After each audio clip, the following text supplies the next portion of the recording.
Nick, you can unmute yourself. Hello, everybody. Welcome to the stream. I am Bogus Meat Factory. Folks, it's good to see you. Hi, Nick. Hi. I missed you, Nick. How are you doing? I'm doing okay. How are you, my friend? I'm in a closet. My voice is still a little rough, but it's not too bad. It is recovering. It is certainly better than what I recall it being just a few days ago. I have my tea. Red, it is so good to see you, my friend. How are you, Red? Hello, Red. I'm going to need you, John, to tell me who's talking and why, because I tried to do the tip, and then my internet slowed down real hard. It's fine. I got you, Nick. Don't you worry. Red, it's good to see you, my friend. Red just says hello. Well, folks, hi, Red. As you can see, look, we're going to be playing some Infocom games tonight. Nick's probably going to be doing all the reading. Hold on, let me see if I can get this a little quieter. Whoops. Oh, that is quiet as can be, the music. There we go. Nick's going to be doing most of the reading, but I am going to have to be reading something in particular, which is going to be the manual. We're playing a game called Deadline. It was Infocom, made in 1983 by Mark Blank, and it is the technically the third published Infocom game, just behind Zork 3 and after Zork 2. Of course, the first that was of the crime thriller genre, where we play an investigator investigating the murder of a very rich and prosperous person. Here's the deal. We are going to read some things. This was the first game that came with feelies, which came with extra material. In particular, we're going to be reading some things that are important information. So Nick better be taking notes for this. I'll be reading this to you, and this will probably be the only time that I will read. So let's get that pulled up here. 1 second. Boink. Nope. Boink. My pen prepared. Your pen is prepared, huh? Issues abound. Let's see. There it is. All right. So Nick, official memo. All right, hold on. Let's see if the first thing is preface to the story. A wealthy industrialist, Mr. Marshall Robner, locked himself in the upstairs library of the New England colonial estate one night and committed suicide by taking a lethal overdose of antidepressants. Or did he? You're the chief of detectives. You've been asked by Robner's attorney to make a thorough investigation of the case, simply to quash the suspicions which are inevitable when a moneyed man dies a sudden and unnatural death. The medical examiner found nothing unusual, and interviews with family members and family associates are consistent with the idea that Robner committed suicide. Everything fats nearly, maybe too, I think that means fits. Everything fits neatly, maybe too neatly. You smell foul play, and you have 12 hours to crack the case. If you arrest someone, you'd better have the 3 traditional ingredients to an ironclad case for the prosecution. The accused must have had a motive, a method, and ample opportunity to commit the crime. There are many possible endings to this case, and the one you reach is determined by your actions and by the deductions you draw from the evidence you gather. But one ending fits the facts better than any other, and you will know it when you reach it. About the author, Mark Blank, a graduate of MIT and the Albert Einstein College of Medicine, Mark has been involved in writing interactive fiction since its formative period in the late 1970s. Co-author of the original mainframe version of Zork in 1977, he was instrumental in laying the groundwork for the appearance of interactive fiction on personal computers in the early 80s. He is co-author of Zork 1, 2, and 3, and Enchanter, and is sole author of Deadline, the first interactive mystery. His continuing work in interactive technologies is in large part made Infocom's name synonymous with interactive fiction. His mother still wishes he would practice medicine. Alright, let's take a sip. Alright, official memo. The transcripted interviews. Yeah, this is important, Nick. This is there. Yeah, this is all crucial information to help us solve this puzzle. And so people would actually get this as like official documents. It'd be on like parchment paper. It was all very It's crucial that I know that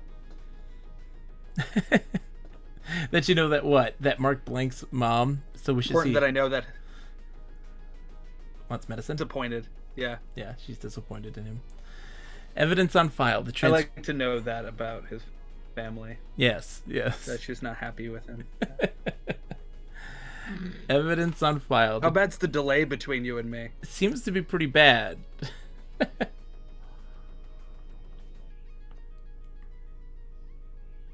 Nick.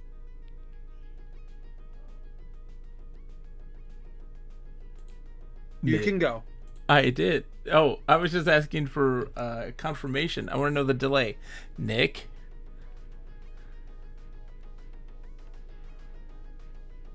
You can't hear me? Oh no. I just see your mouth moving now. Uh-oh, we broke Nick. Excellent. Oh. All right, I'm going to say a word to you.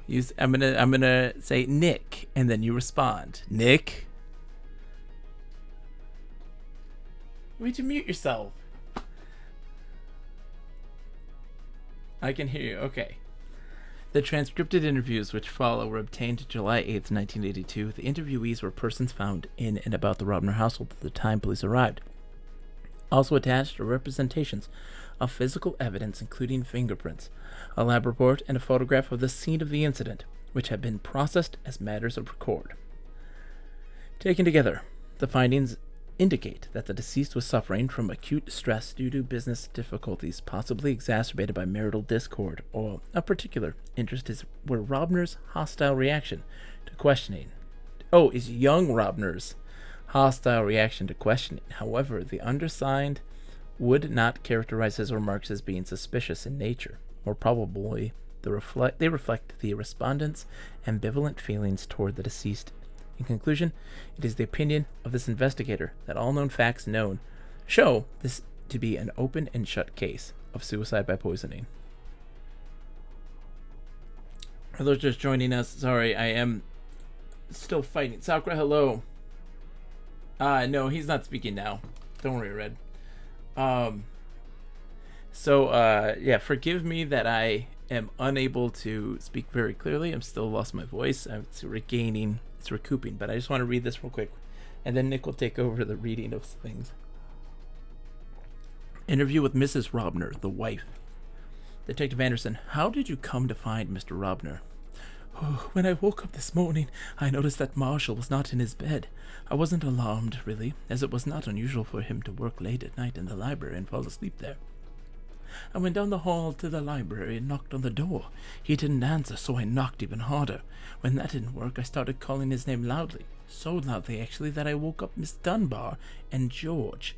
We all were gathered there, knocking and yelling, and finally Mrs. Rourke, our housekeeper, was alarmed enough to come upstairs. She suggested calling the police, which we did.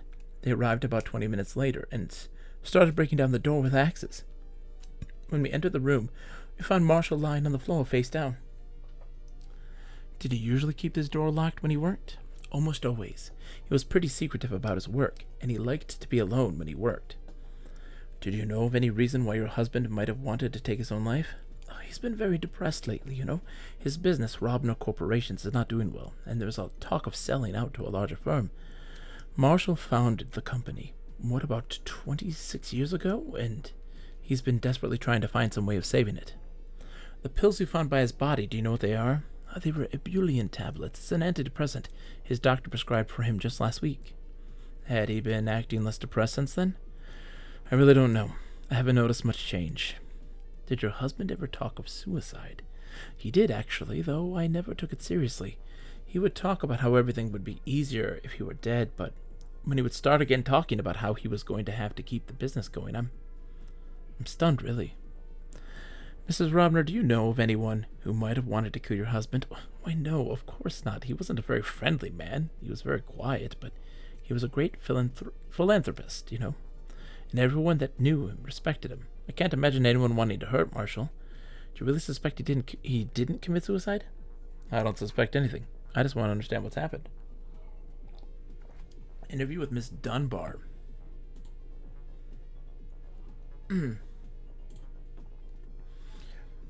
You were Mr. Robner's personal secretary, is that right? Yes, sir. I understand that you were the last person to see Mr. Robner alive. Could you tell me about this? Oh, yes. I brought him some tea at about 11 p.m. That night. On nights when he expected to work late, he would always expect tea at that hour. Brought him the tea and he asked me to leave, that's all. Did Mr. Robner seem at all upset? I mean, he did appear quite nervous, but he'd been upset for some time, as you know. Do you know what he was working on that evening? No, I wasn't with him, except for that one time. Do you recall whether the pills, the ebullient pills, were on the desk when you came in? No, I don't remember. Miss Dunbar, were you with Mr. Robner when the door was opened by the police? Yes. Do you remember her reactions? Anything she might have said? She didn't really react much. I don't think she said anything except he's dead or something of that sort. She just stood there with the rest of us until you people arrived. How were the Robners getting along? I mean, were they happily married? I don't think so, really. He was so quiet and well dreamy. She was always scolding him for paying too much attention to the business and to his good works. They rarely went out lately, which seemed to upset Mrs. Robner quite a bit. She had friends of her own that she used to visit. I think she would have gone insane otherwise. Thank you, Miss Dunbar. One last thing. You prepared the tea for Mr. Robner? Yes, I started the water boiling about a quarter of, and then poured the tea when I heard the whistle from the living room. You weren't in the kitchen during that time? I just told you no. Was anyone else awake in the house while you were waiting? Yes, I believe that both George and Mrs. Robner were awake. I remember George coming down, reading for a bit, then retiring. Do you believe anyone might have a reason to kill Mr. Robner? No, I can't imagine. Thank you, Miss Dunbar. Oh, Miss Dunbar, were you at home all night last night, I mean? Well, no, actually. I was out with a friend last night. We didn't get back until 10:30 or thereabouts. Thank you again, Miss Dunbar. Interview with Mr. Baxter. You were Mr. Oh, boy. Yeah, no, Nick. Oh, You can hear me. I can hear you now. Hi. Okay. Hi. Hi, Nick. Interview with Mr. Baxter. You're Mr. Robner's business partner, is that correct? That's right. How long have you and Mr. Robner been partners? For about 25 years now. I was his partner almost from the start of the business. Mrs. Robner tells me that there have been problems lately with the business. Could you tell me what that's all about? Yes, the business has its problems, some of them quite large. Marshall and I were working on a plan to solve these problems and get the company back on their feet again before we could be forced to take drastic action. Hope that I can hold things together now that Marshall's dead. He was the founder of the business and controlled many things by himself. Did Mr. Robner ever talk to you about personal problems or how he felt? No, we were business partners, not intimate friends. I don't think he really had any close friends. I know he had gotten himself very upset about the business, but that's the extent of it. When was the last time you saw Mr. Robner? Yesterday afternoon at our office in town. Where were you after work? Last night was my concert night at the Hartford Symphony. Go there quite regularly. After the concert at about 10 o'clock, I went home. I received a call from Miss Dunbar this morning telling me of the tragedy, and I arrived here just a few minutes ago. Were you at the concert alone? Quite alone. Do you know of anyone who might have wanted to harm Mr. Robner? No, except for George, of course. During some of their shouting matches, I've heard George threaten Marshall, but I don't really think he ever would have followed through. Shouting matches? George and Marshall are always at odds. You see, George has been living like a spoiled child all his life. He's 25 now. He's never held a job, just spends money or gambles it away. Being the Robner's only child, he gets away with murder. Marshall would lecture him and threaten to cut him off without a cent. And then the yelling would start. Eventually Marshall would give in. When was the last time you heard this? Actually, I heard it again just last week. Strange now that I think of it. They went at it just last week. I heard that Marshall told George that he had decided to disinherit him. He even mentioned it to me in the office that next day. He seemed pretty serious. I suppose that the financial troubles of the company may have been responsible for his attitude. Are you at the house often?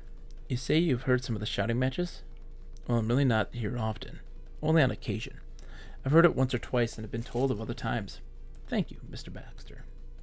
Hold on. Oh, chug that tea. Yep. Did Knives what is that movie Knives with Out. Daniel Craig? Knives Out. Did it steal the plot from this? Maybe. I accuse George. Can I? I accuse George. Ooh. All right. Can I do it, John? Detective Anderson to Mrs. Rourke. Mrs. Rourke, how long have you been working as housekeeper for the Robners? Oh, God. All right. Ever since the house was built 6 years ago. Tell me what you remember from the night of the murder.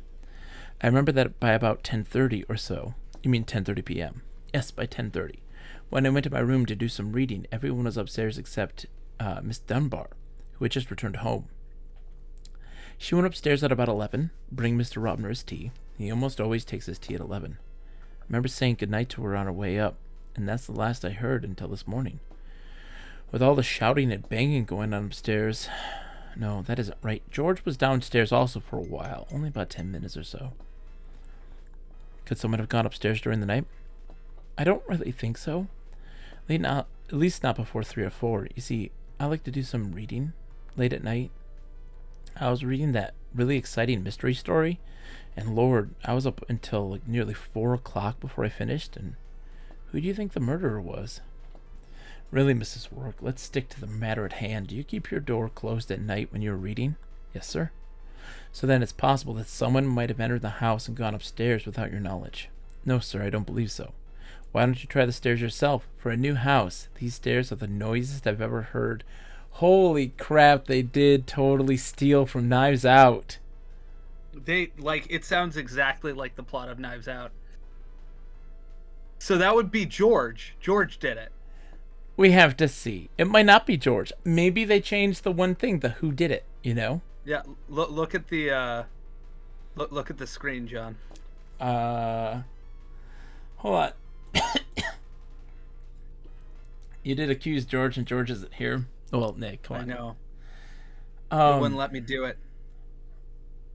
Sorry. Let's see. Yep, creaking. Don't know why they don't ever fix it up. I guess it didn't bother them any.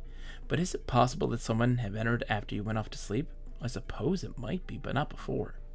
How long has Miss Dunbar been living here?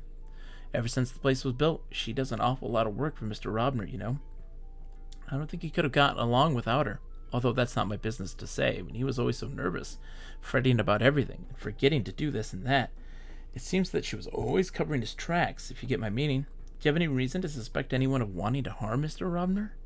Well, of course, I've heard all the screaming and fussing with George and Mr. Robner, and that's been going on for years now, so I don't make much of it anymore. Now, I can't imagine anyone wanting to hurt poor Mr. Robner. He was such a sweet man. Thank you, Mrs. Rourke. This is 100% Knives Out. This is ridiculous. Alright. I'm slightly freaking out about that, Nick. Yeah, how, eerily similar it is to that movie. It's ridiculous. Does that make me Daniel Craig? You're Daniel Craig. You absolutely are. I'm not gonna... Because, actually, Nick... Wait a second. What was the name of Daniel Craig's character? It was LeBlanc. Yes. Yes, why? Because the name of the writer. Mark Blank. Mark Blank. The blank. Yeah.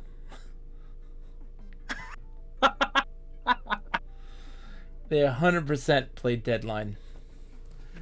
They played Deadline. That's amazing. I love this. Okay. This is great. Is it better now that my video is gone?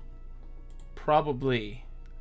I mean, you're seeming to respond to me faster, and I am hearing you in time. So I think we're gonna. Nobody gets to see your beautiful face, though. But that's okay. That's fine. That's fine. That's fine. Hopefully you remember some of those details, John, because I was fiddling with my internet. Nope. So, business partner was at a concert. Was done at 10 p.m. Assistant went out with friends. Got back at 10:30 p.m. Gave him his tea at 11. I'm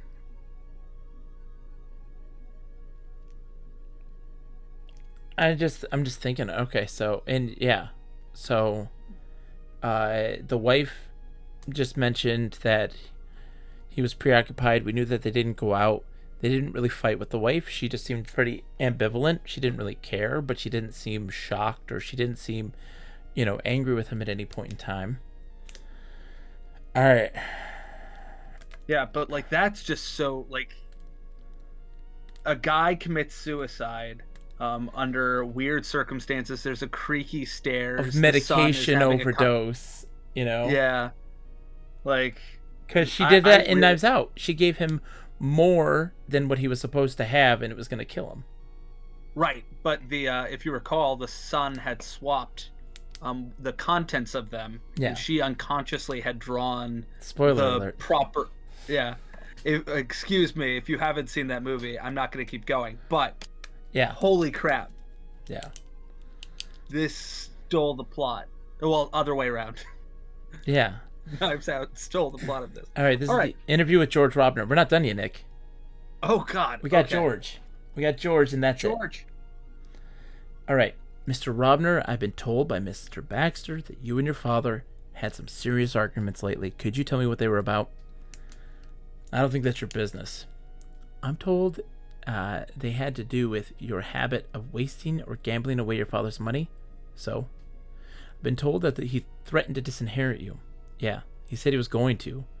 I'll bet he didn't, though. He never has.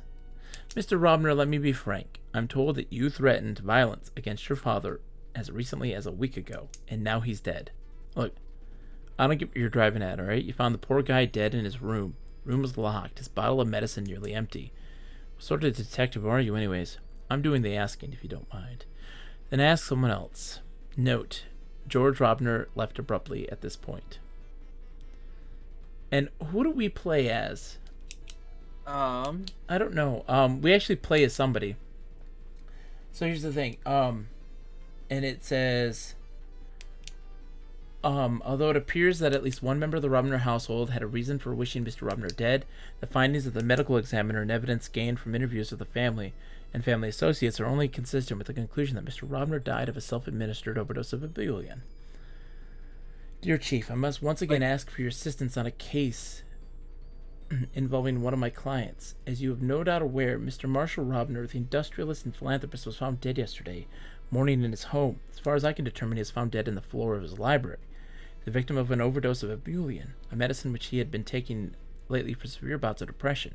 He'd been alone during the night. The door to his library had been bolted from the inside. Police had to break the door down with axes, I'm told, to get inside. But I'm completely convinced that there was no foul play involved in Mr. Robner's death. It is disturbing that Mr. Robner had called me only 3 days earlier for the purpose of informing me that his will was to be altered. In fact, I was expecting to hear from him this week, so that he could deliver the papers to me. Given the size of the Robner estate, I feel that a more complete investigation should be undertaken, if for no other reason than to quash the suspicions which are inevitable in these circumstances. I phoned Mrs. Robner this morning and informed her of my intention of having you take on the case. She was reluctant to be of assistance, but I convinced her to allow you to come around at 8 o'clock. Be at the house at noon tomorrow. So he's there at noon tomorrow for the reading of the current will, which Mr. Robner wrote a few years ago. I hope to see you there. Hold on a second now. That is ridiculous. Yes. Oh. Let me see something. We have to, because I'm assuming it's going to take us more than one play. Yeah. Through to actually defeat this game. But like in between, you and I have to like see if there's like a very intentional homage to Deadline Knives Out, because that is nuts. Like the similarities are, if it's not an obvious and explicit homage, it's downright plagiarism. It's a little uncanny, isn't it? All right. So we're starting at the south lawn. So I'm going to put us on the south side of the map here. All right. You want a mapping for us? South lawn. I am mapping. You're at the helm.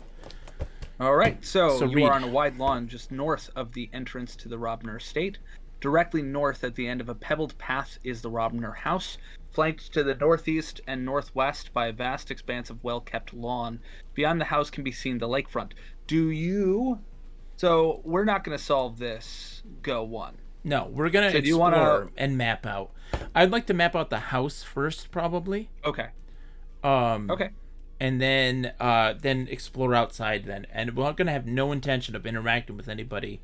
I don't think. Well, maybe we will. We'll see how time goes. So, okay. So I'm gonna head north. So front path, you are at the Robner's front door, which is closed. You can walk around the house from here to the east or west. To the south, a rolling lawn leads to the entrance of the estate. So, do you want to open the door? sure. The front door is now open, and enter. Okay. Miss Robner appears walking down a hallway from the north. Hello, she says. I'm Miss Robner. I don't know why this is the voice she has, but it is. Please come in. I'm afraid I really can't help you much.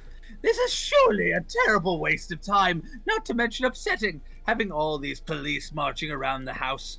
This has been a trying time, as I suppose you can understand. As I told Mr. Coates and the other detective, you may look around, but you must be out by 8 o'clock at the latest. Oh, I almost forgot. Mr. Coates will be reading my husband's will at noon in the living room. You may attend if you wish. I'm going to make myself some breakfast now. I'll be around all day if you need anything. I'll do what I can to help. Good day. So I'm assuming that one of the things we need to do is probably find the actual will by noon. Ooh. So that it can be properly the read. revised will, because the paperwork didn't get to the dude in time. Nick, brilliant thinking. Somebody has the real will, and so they have the old one that's going to be read at noon. That'd be a big deal. Yeah. So must find real will, revised will, Yes. by noon. Yep. It's 8:04, so every turn is a minute. Okay. That's... Every turn is a minute. Maybe it's every couple minutes. We're going to find out. We'll move. Maybe it takes more minutes to travel from one place to the next, depending on how far it is. Okay, so the foyer. This is the foyer of the Robner house, beautifully appointed with a fine crystal chandelier. It's pronounced foyer. It's the foyer. It's Continue. I dislike you, John. No. Okay, it's the foyer, the foyer of the Robner house, beautifully appointed with a fine crystal chandelier, marble floors, and a large marble top table. The front door to the south is closed. The foyer continues north. Miss Robner heads off to the north. Okay. Do we want to... All right, so we can head north. Yeah. The door is closed, so yeah, we can only go north. All right. So we head north of the foyer. This is a hallway north of the foyer. To the west is an open doorway. And to the east is the foot of a staircase. And this is the squeaky staircase, correct? Yes. Hello, person off screen. Hi, Brittany's here. 1 second. What's up? Hi. I'll be right back. Nick, you stay there. Okay, stay where? Okay. Hi, everyone. I'm not sure if you can hear me, but I can't read any of the things you're saying, so it doesn't matter much anyway. I hope all of you are doing well. I'm over here in Philadelphia, Pennsylvania, sweating my balls off in the middle of our closet. It's very hot here. Anyway, so north of the foyer, this is a hallway north of the foyer. To the west is an open doorway, and to the east is the foot of a staircase. The hall continues north, and Miss Robner heads off to the north. So we have to the west an open doorway, and to the east the foot of the staircase. Okay.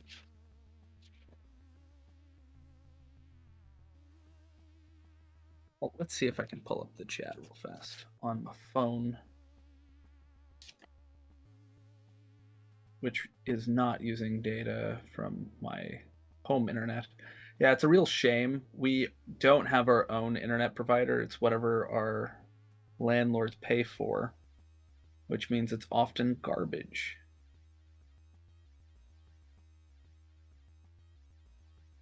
Right. Start watching.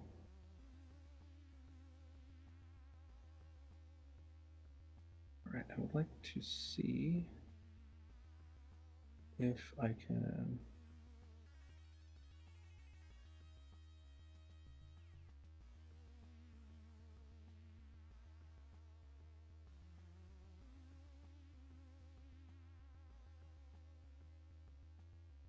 Into the chat again.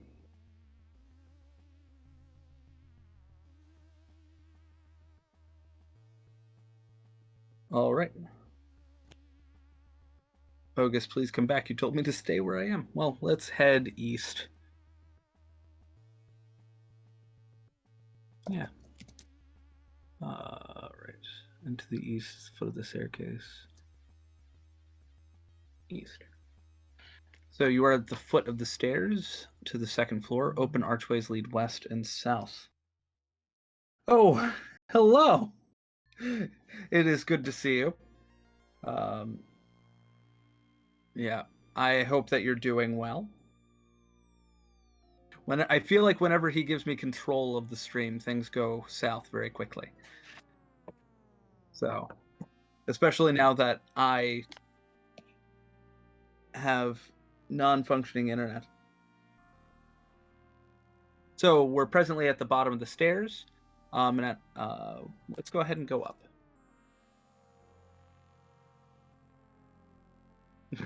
I appreciate that. Hi. Welcome back. Don't do that to me. Don't abandon me. Hi. Hi, no miss. You know I have abandonment issues. Oh, yeah. Yes, that's Lip's wife, by the way. Oh, hi. All right. Where'd my pen go? Okay. So you went east to the bottom of the stairs? Okay. Yeah, and then I went back. Welcome, Anomus. I hope you're doing well. Let's see. Okay, we gotta go east is bottom of the stairs. Yeah, so the only thing I managed to do was get Twitch onto my phone so that I could see the chat and then immediately panic. Todd 8-Step, thank you so much for following. Hello and welcome. It's a pleasure to have you. Playing some Infocom games. Anomus, I'm doing okay. My voice is shot, but I am okay. It's recovering.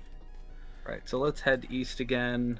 And so we have open archways that lead west and south. So go south. I'm gonna... Okay, let's head south. Yeah, let's see the first floor first. All right, so we enter the south hallway. You are in an east-west hallway south of the staircase. A door to the south is closed. Yeah, so I'm doing fine, Anomus. It's just I'm a little stressed out because I have a new teaching gig tomorrow and no one has told me what I'm doing. I'm so sorry, Nick.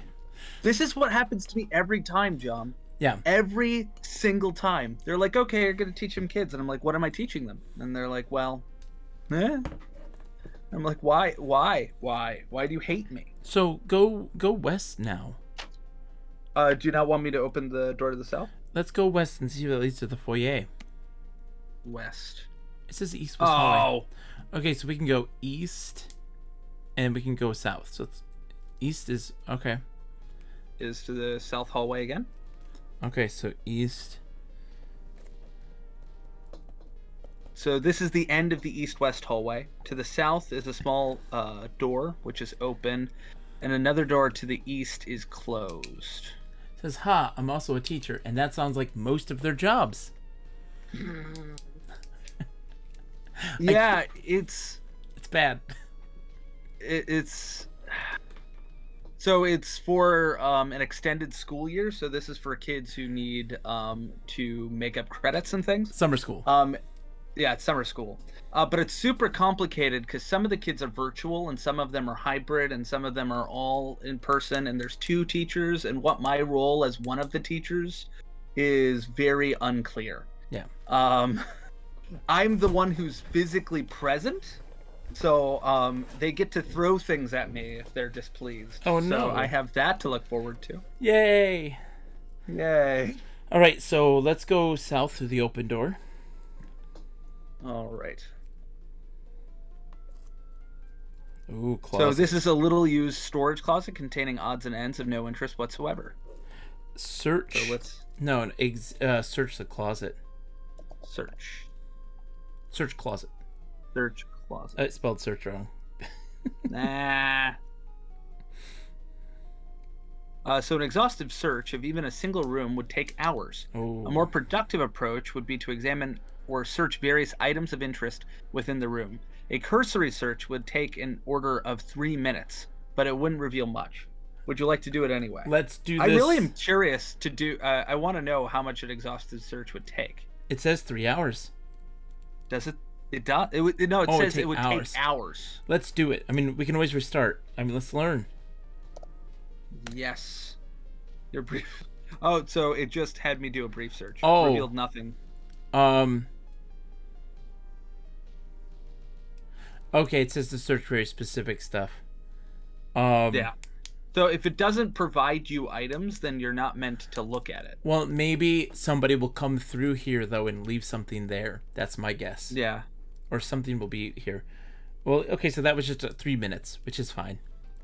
Yeah, so we know at around 8 o'clock there There's isn't nothing anything in the closet. Okay. Is that something we wanted to note? Not yet. Let's just do a cursory search. So then we go north, right? And there was a doorway to the east. Okay, so let's head north, and then east. The bathroom door is closed. Open door. Open the bathroom door. Open. Ah, fine. Yeah. I know. Infocom, Nick. Infocom. Me and the text parser aren't friends. Enter. Oh my Just god. go east. Just east. So this is Mr. Rourke's bathroom. Mrs. Rourke's bathroom. Mrs. Rourke's. Yeah. This is Mrs. Rourke's bathroom. Aside from the usual bathroom fixtures are 2 shelves affixed to the wall. The door at the west side of the room is open. So let's search fixtures. No, it would be the shelves. Shelves. Search shelves. Yeah, search the shelves. Okay. You find nothing unusual. Okay. So Todd, are you an Infocom game fan? I'm guessing. We went through Zork 1 through 3 in one big group in 5 days. We did all 3 games, blind, and had a blast. So we're going through them kind of chronologically. So yeah, let's go west then, and we'll go back to the south hallway and go down that southern closed door that we didn't know about before. That might be Mrs. Rourke's bedroom, maybe even, because this is her bathroom. Where do you want to head? West. And then south from there. There's open the south door.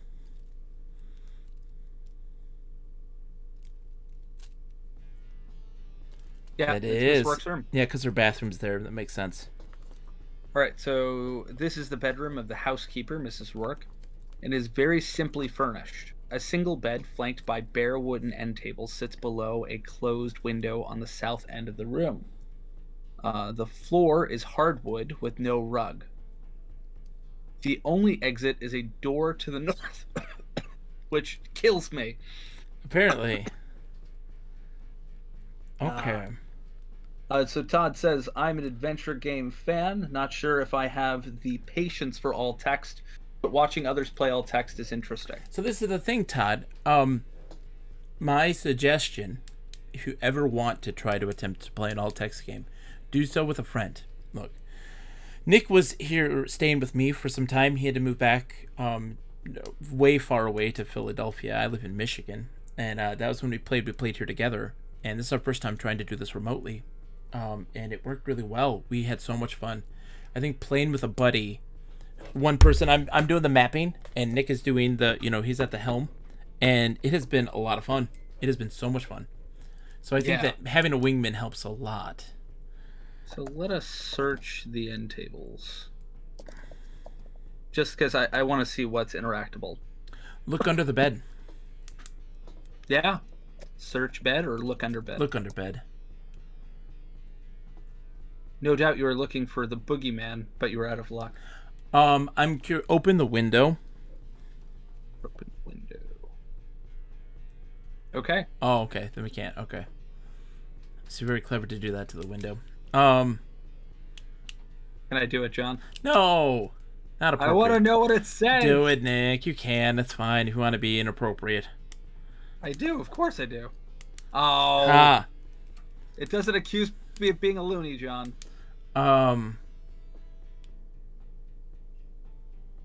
Okay. So nothing here. Let's just go north and keep searching. Let's just keep exploring the house. Because we're going to get into running into people, and we'll interrogate them, I think, after we kind of map out the place.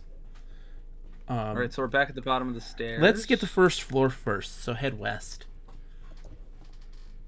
North of foyer. Miss Robner, off to the north, ducks into a room to the west. So go west. Let's follow her. Living room. This is a large and impressive room whose furnishings bespeak the great personal wealth of the Robners. The south side of the room is a large bay window, now closed. I wonder if that's an important thing to note, that it's now closed, which looks out onto the front yard.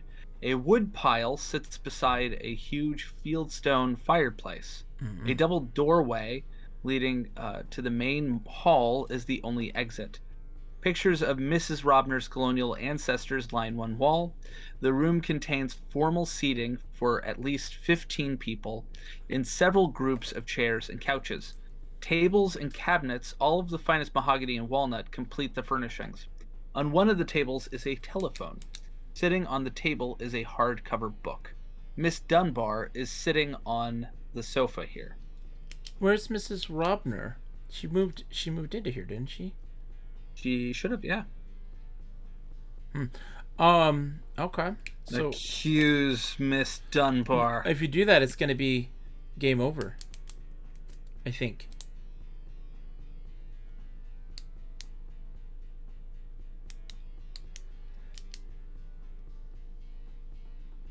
All right. What, she cries? Murder? She regains her composure and asks, I thought he committed suicide with his medicine. Oh, really? Yeah, what? Oh, really what? That it didn't really do anything. Yeah, because we don't have any proof. Yeah. Well, let us restore. Just because, yeah. We're not gonna, I don't want to interview anybody yet. I want to just get our bearings first. Okay, so exit. All right. Well, do we not want to look at anything? Oh, look at the book. Look at the book. Yeah. Book. This is a novelization of Deadline. There's a novelization of Deadline, John! Read the last page.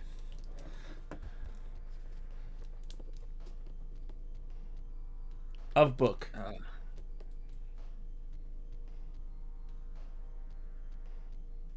Of Boole, yes. Boole, yes. Nick. Wonderful typing. It is excellent. So read book. Just have read book. Read book. The book is a novelization of Deadline. You start to read it, and it seems oddly familiar, as if you have lived it. Well, we have the book now. Oh, yeah? All right, so then I guess we'll go... What? Yeah. Okay. So go... I wasn't sure if there might have been anything else in our inventory. Oh, yeah, that's a smart move. Let's see if there's anything else that we can interact with real fast. So there's a wood pile. Do we want to search the wood pile? Yeah. You find nothing unusual. Do you want to fingerprint the phone? Oh, fingerprint the phone. Upon looking over and dusting the phone, you notice that there are no good fingerprints to be found. Okay. Who was meant to have called the police? That would have been Miss Dunbar, I believe. Let me see. Okay. She'll tell me. Hold on, I'll look at the interview here.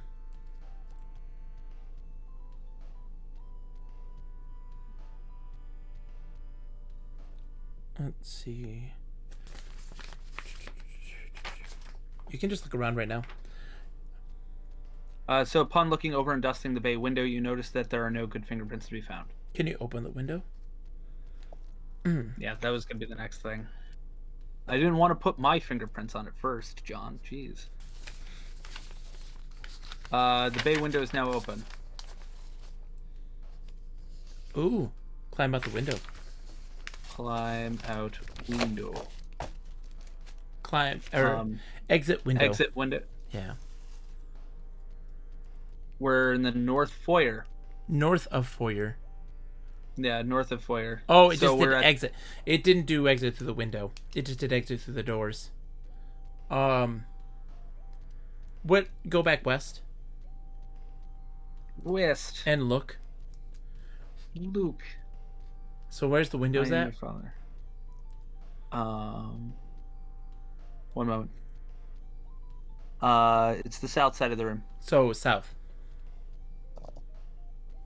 West of front door. Okay. So you are in the front of the Robner house, just west of the front door. To the north is a large bay window through which you can be seen part of the living room. To the northwest is the west side of the house. Okay. So let's just go north. Yeah, go back in. Yeah. Okay, so All then right. east then is back to the north of foyer. All right. Do we want to go east? Yeah. Yeah, let's keep looking at the first floor of the house. Then north. Corner. You are at the corner of two halls. One, a short hallway to the west, ending with a set of doors. Okay. And the other, a long hall leading south toward the front door. To the north are swinging double doors leading into the kitchen. Let's head to the north. Yeah, let's go in that kitchen. All right, so this is the Robner kitchen. Quite large and with a full complement of appliances and labor-saving devices. On one wall, a beautifully crafted shelf unit contains rare china, a unique hand-painted family heirloom depicting scenes from Greek mythology. The china consists of many place settings of plates, teacups, and saucers. There are several cabinets which likely contain silverware, glasses, and the like. To the east is a pantry. Mrs. Rourke is here. She's the housekeeper. Kitchen. She's the housekeeper. Yeah. So Search china. You find nothing unusual. Search cabinets. Yeah. Cabinets. You find nothing unusual. Okay, then let's go into the pantry. Pantry. You are okay. Oh, yeah. So we'll head east. So this is the pantry with shelves containing a large selection of canned and packaged foods, such as fruits, vegetables, and dry goods. Sitting on the set of wooden shelves is a food assortment. So look at that, yeah. Look at food assortment. Oh, look at food. Look at food. Okay, search food. Get food. Get food. Okay. Take food. So I'm guessing then that's something that somebody else will pick up and deal with, like a food assortment being like just that's the large selection of canned and packaged foods. And dry goods. Maybe you search for tea. Yeah. Because is it Miss Robner who is meant to give the tea or Miss Rourke? Miss Robner gave the tea. Not Robner. It was Miss Dunbar. Miss Dunbar. Okay. So there's no tea here. Okay. Let's just go west then and just keep looking. All right. West. And I don't think there's another exit, was there? Let's take a look.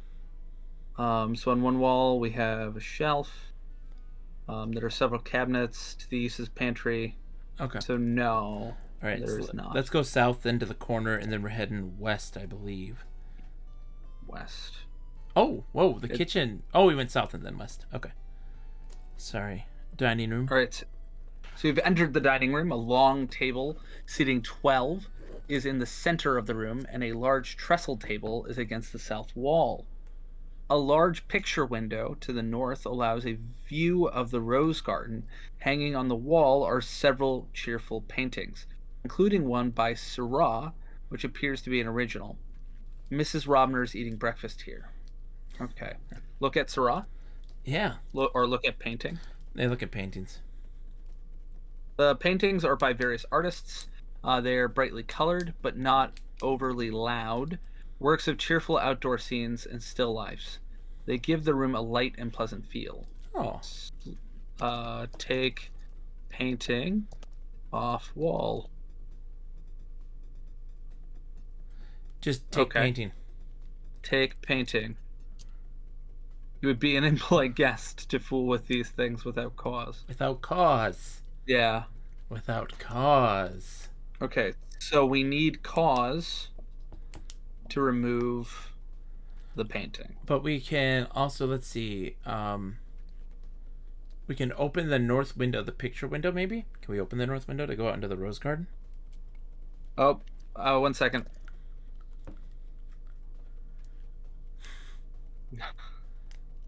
Ooh, telephone ringing. Do you want to go listen in on the phone conversation? Yeah. So east, south, south, west. Or sorry, east, south, and west. South, west. Oh, hi. Look, I can't talk now.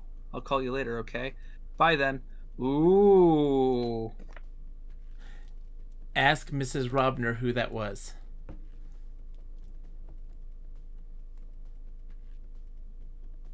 Oh, you need a space between that period. Okay. Who was on the phone?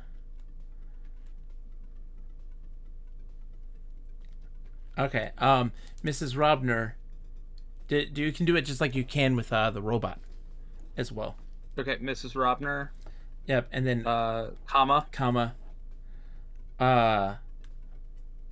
Who was that? Or Who was that? Yeah. In quotation marks? No, you don't need it in quotation marks for this part.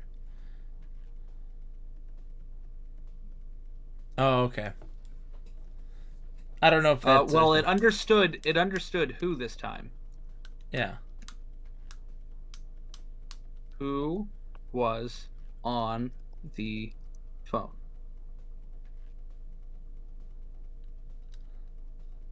Huh. Oh, because maybe that meant a command and not asking. Okay. Okay. Interesting. Never mind. We're just messing up with the parser. That's okay. So I think we've explored everything on the first floor, so we can go up to the upstairs now. Oh, I like that. Let's head east and say who called. Who called? Oh, she's in a hurry. East. Upstairs. Wait 1 second. So you're on the landing halfway up the flight of stairs. You notice that the stairs do indeed make quite a noise when stepped upon. Miss Robner appears to be in a hurry. Miss Robner is going upstairs. So let's keep going up. Yep. Up. So we're at the top of the stairs. You are at the top of the staircase where short hallways run north and south, and the corridor, the length of the house, leads west. Miss Robner appears to be in a hurry. Miss Robner heads off to the west. So let's follow her. Hallway. You are just west of the staircase. There are doors on both sides, north and south of the hallway, which continues west. Both doors are closed. Miss Robner appears to be in a hurry. Miss Robner opens the bedroom door and heads off to the north. Miss Robner shuts the door to the master bedroom. So open north door. North door. So the bedroom door is now open. To the west, George enters the hallway from the south. Miss Robner speaks quietly into the phone and hangs up. Go north. Go north. Master bedroom. This is the Robner's master bedroom, decorated in the Queen Anne style. A large four-poster bed with paired end tables fills the south end of the room. On one of the end tables is a telephone. Dressers, a small chair, and a lounge are against the walls. The north wall contains a balcony window, which is closed. An open doorway leads east to the bathroom. A large mirror with a gilt frame hangs on the west wall. Miss Robner heads off to the south. Hold on. So at 9 p.m. or around that time, she gets a phone call. We could probably hide on the balcony and listen in. Yeah. Around 9 a.m. Phone call. Hide. Is she still here? She heads off to the south. Which is where we are. No. We went into the bedroom and she left back into the hallway. Do we want to keep following her? Yeah, go south.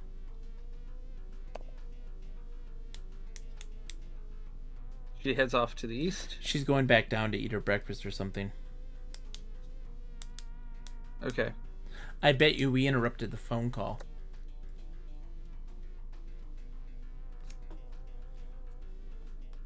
Yeah. I'm just going to keep following her. her. By all means, yeah. Heads off to the She's west. going to the living room. Okay, so now she's knitting.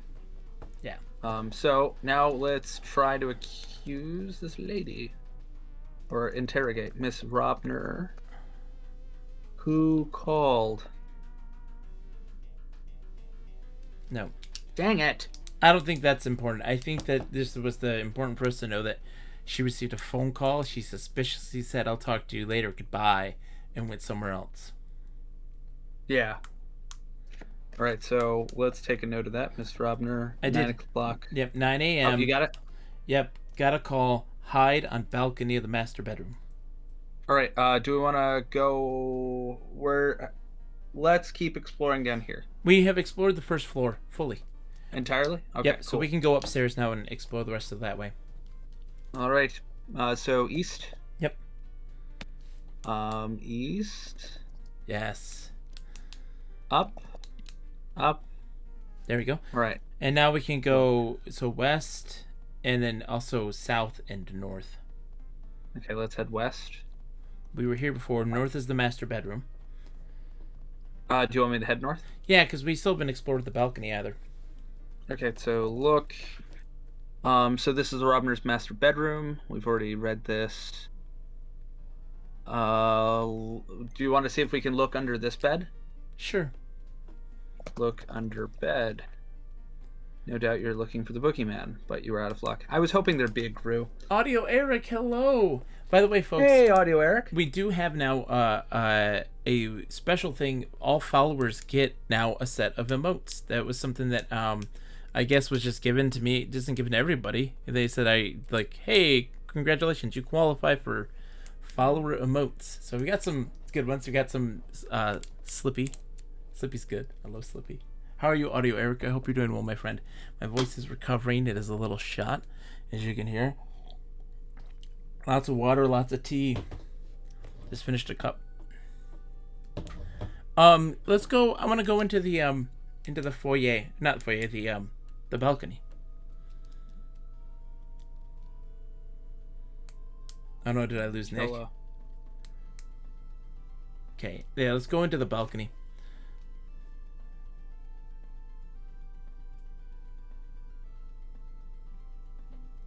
Okay. So which way is the balcony? It's a balcony window which is closed, so open north window. Okay, so open window.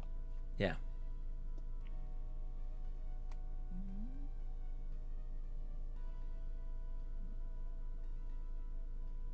You okay, Nick? Earl! The sound of the trumpets. Sorry, my voice is shot, so I can't give much of a trumpet fanfare, my friend. But it's good to see you, Earl. Nick, are you experiencing I keep trying to cut off my video. Just turn it off. You can turn off your camera. There you go. And now you have to click on... I had several times, and I in fact want you to have your camera on. Okay. There it goes. Perfect. So open the north window. So I told it to. Oh. It says you can't see any north window here. Oh, so then open north door. Open balcony window. There we go. Okay. And then just go. Oh. Okay. I see. Yeah. It's just the door. So go north then. So this balcony is atop the orchard, with the tallest of the fruit trees rising to about the level of the balcony. A metal railing surrounds the balcony, preventing a precipitous descent. A glass door leading to the master bedroom is now open. Can you hide in here? Can you just type hide? I'm curious. There's no good hiding place here. Okay. I'm very curious to know if Can we hide under the bed? Oh.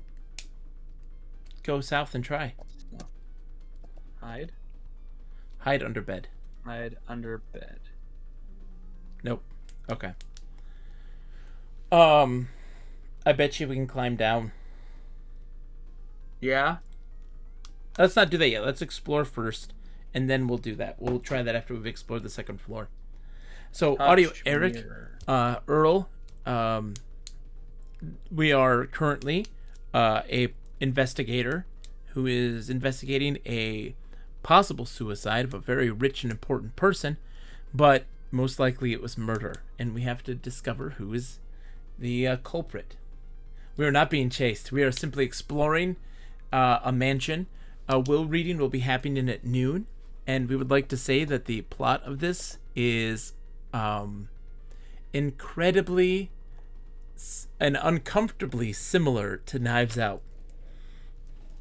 Uncomfortably similar. Yeah, down to the investigator having a name that implies that it is an homage. Yeah. To the game. Yeah.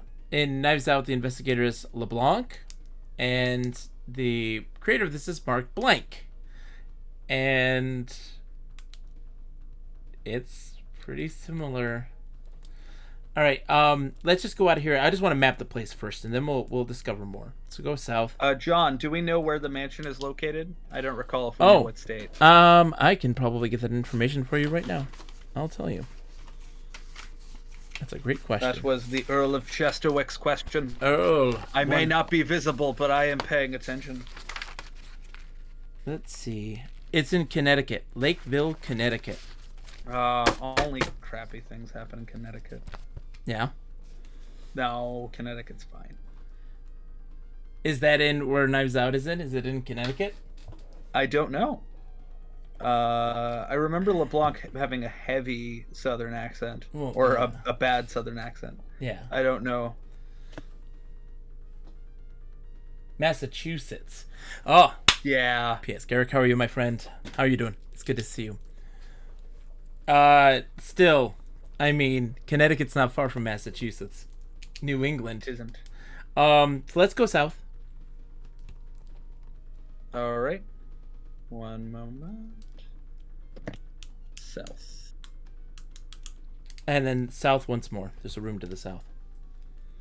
We might have to open the door, though. So open south door. Dunbar's bedroom. Ooh. This is Miss Dunbar's room. It is furnished in the usual style. What is the usual style? With a few additions indicative of Miss Dunbar's taste. The bedroom door is open. Miss Dunbar is lying on her bed. Enter? No, we're in. We're in it already. It's just saying that the door to the north out is open is all. Yeah. It's interesting how vague it's being. Like, rather than saying... It's on the shores of Wananskapamuk Lake. Still salty that Activision never bothered porting their iOS Infocom collection to 64-bit after they shut up all the old stuff. The iOS Infocom collection has gone. It doesn't work. That sucks. Because it works so well on a phone. It would be perfect for it. It'd be perfect. Alright, so we know that's Dunbar's room. Miss Dunbar's the assistant. Right across from the master bedroom. Miss Dunbar, wearing a fashionable pantsuit, is a rather attractive woman in her early 30s. Very informative. Yeah. I dislike that I'm just in her room whilst she's lying on her bed, and I'm like... Not a word. Hello. Not even a word. Hello. You just walk in, she's laying in her bed. She's not asleep. No. You know, she's just laying on her bed, and you walk in. And then you walk out. Go north. Bye. West is, I think, the son's room. Because he came out of there. Keep going west. Oh, okay, so west is a hallway. Hold on, what does this say? This is approximately the middle of the corridor, a convenient place for a closet full of linens. Let's search the search closet. Whoa, you did a west sorry. search. Yep, search closet. I was gonna go west and forgot I did. No, that. you just gotta go. It's oh hold on. The closet to the north is open and rather. Oh, okay. It's shallow. We can't go in it. Yeah, do it. Yeah, I searched and it gave me the same thing. Do we want to do the Yeah. Because hit north just to see if we can actually go into it. So the closet is rather shallow and has some shelves full of assorted linens, towels, and uninteresting toilet articles. So far we have gotten one thing. Yeah. Not a ton to interact with. It's because we haven't talked to anybody yet, Nick. You can Yeah. interrogate and discuss with people, but we're just kind of exploring right now. We're just getting our feelers. Remember that we have to be very meticulous in this so that we can organize our thoughts better and have a better sense of location when this happens. Because if we haven't explored this fully, when people start moving around, like for instance, in the living room, we knew that when she was going east after picking up that phone, she was going upstairs.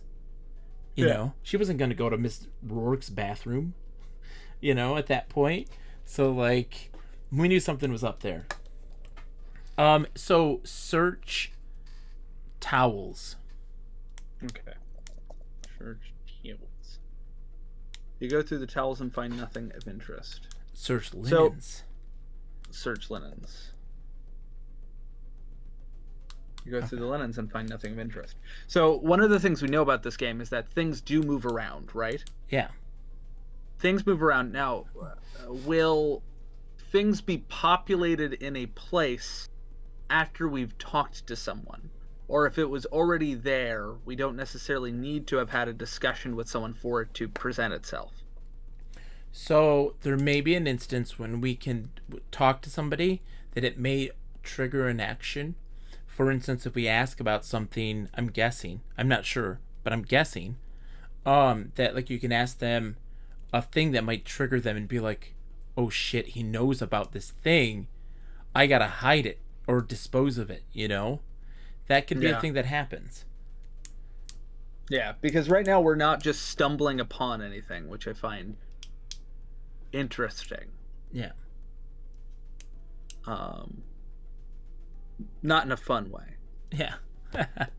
We're going to find out, Nick. We haven't done much in realm of the interaction with the world. We're doing more exploration right now.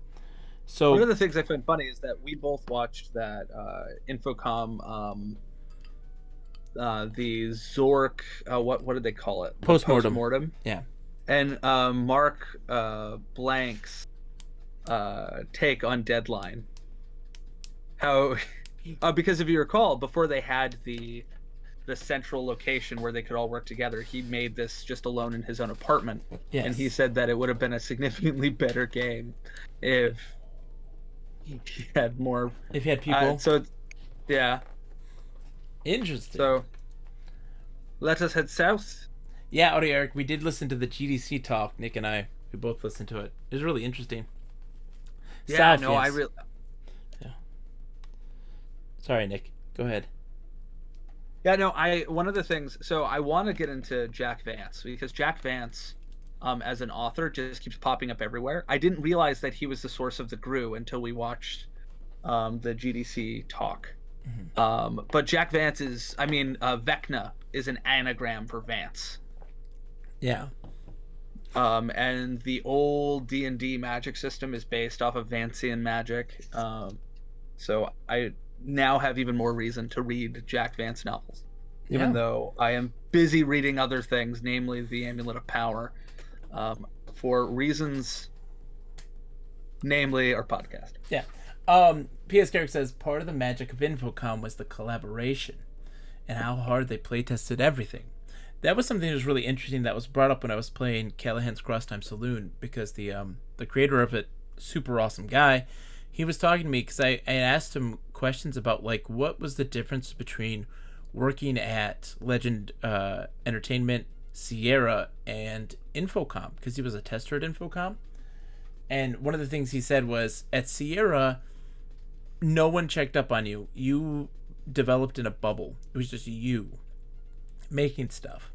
And at Infocom and at Legend, it was both instances where everybody was always interacting with each other and talking about it. And at Legend in particular, You had to literally walk people through your design, all the puzzles, and if something didn't have a clue or a reason to exist there, they would call you out for it, and then everybody'd have to work together to find a way to make it work within context of the world. And I always said that was a very exposing feeling, but was ultimately one of the better experiences just as a designer and writer. Couldn't agree more. The conglomeration of minds. Learning Latin. My one of my better Latin teachers, Dr. Marcus, would always emphasize the importance of shame when it came to learning a language. You feel like crap when you can't remember a thing, and then you never forget what that was, because you go back to that memory when that word pops up and you go, oh yep, that's what that is. That's what it is. Mm-hmm. Because it's creating a memory then at that point, and albeit a negative one. You can actually, when I talk, Nick, to you about organizing thoughts and remembering and retaining information, and it's all about creating memories. So like when we read Rogue's Hour for the podcast, the Literate Pixel podcast, I talked about how I remembered everything was because I would create memories for it. I would make it an event that would then attach a particular moment that I thought was important to my brain, because no event was happening. I found that when I was a kid learning, that I would easily remember information if something weird happened, like somebody dropped plates or something like that, or a cat jumped on me like in the middle of me reading a piece of information, and I would remember that a lot easier. And so now it's much simpler, because then I just create an event to then attach that memory to that information, to attach it to that memory. And so in your instance, the shame is a negative feeling, whereas I attach it to more positive feelings. Would you consider pressing a book against your head to relieve the tension of a terrible plot line a positive memory? Yes. I was being ridiculous. That's why. I wasn't doing it negatively. Because I it on just my walk head like out, a hat. and I'm like, John, why are you head pressing? I don't understand. Why is the book on your head right now? Yeah. All right. So we're in a hallway. To the north, we have a shallow closet. To the east, there's stairs to the east and a window to the west, and they're about equidistant. So it's saying we can go west more. Okay. I find that, do you think that is an interesting detail, that the distance between the stairs and the window is about the same? It's telling you then that there are actually 2 rooms to the west, to that window. That's what it's trying to tell you. All right, so let's keep going west, you said? West, yeah. All right. Yep. So this section of the hallway is near the west end. Through the window at the end of the hallway, you can see some trees and the lake beyond. The hallway continues east and west, and a door to the south is open. Head south? Yeah, let's go south. Open south door. Oh, okay. It's open. It was open, because George left. Oh, that's right. So this is George's bedroom. In addition to the normal furnishings, there is a small liquor cabinet and a stereo with records and tapes. The door leading to the hallway to the north is open. Another door to the east is open. So we haven't been east. Let's look at the liquor cabinet. Okay. And then Anomis says, when I would ride my bike, I would listen to audiobooks. On the times that I didn't listen to the book, I'd pass by that spot and hear echoes of an audiobook in my memory that happened when I previously passed that area. That's how it's done. It's interesting how malleable you can make your mind be, as long as you attach it to events, locations, places of interest, things of importance. If the event is more memorable, the information attached to that event is more memorable as well. And so it just makes it easier to retain information that way. Whoa! I stole a bottle of scotch and a bottle of bourbon. Hold on. He's got a tape collection, a record collection, and a stereo. Search the tape collection. Yeah, you took all.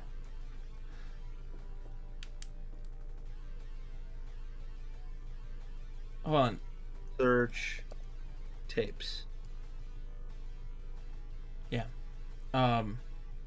Search records. Look at the tapes. Let's look at those. Look at tapes.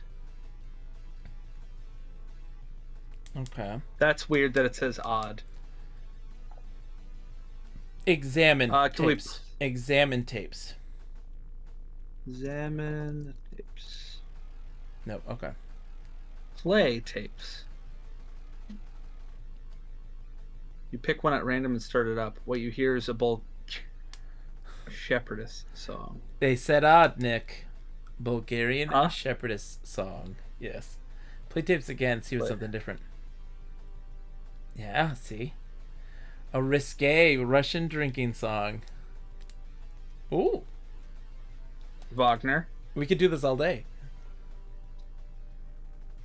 Oh, it's random. So yeah. Play the records.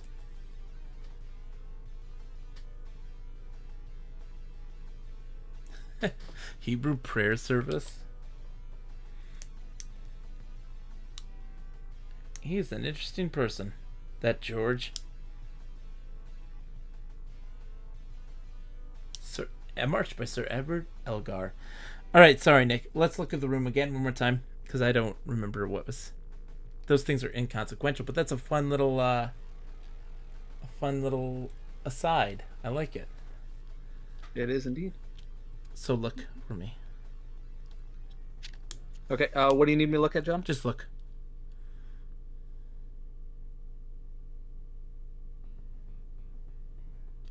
Are you there, Nick?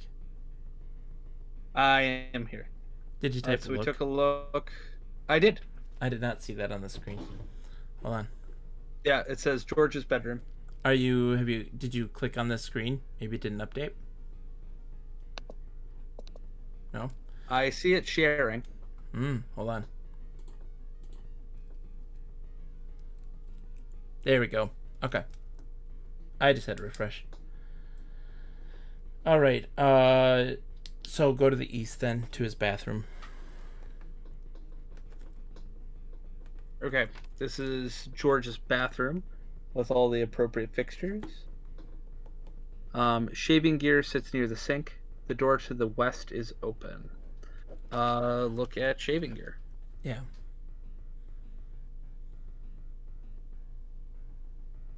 Okay. Take shaving gear. No. Oh. Look in toilet. Oh, so important. You have stooped to a new low, snooping around toilet bowls. Wait! Something catches your eye. Was it the tiny bowl man? Is he there? Nah. He is. I'm accused tidy bowl man.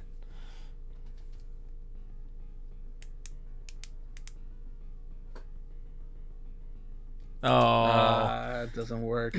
That's lame. Lame. How dare you, blank. Lame.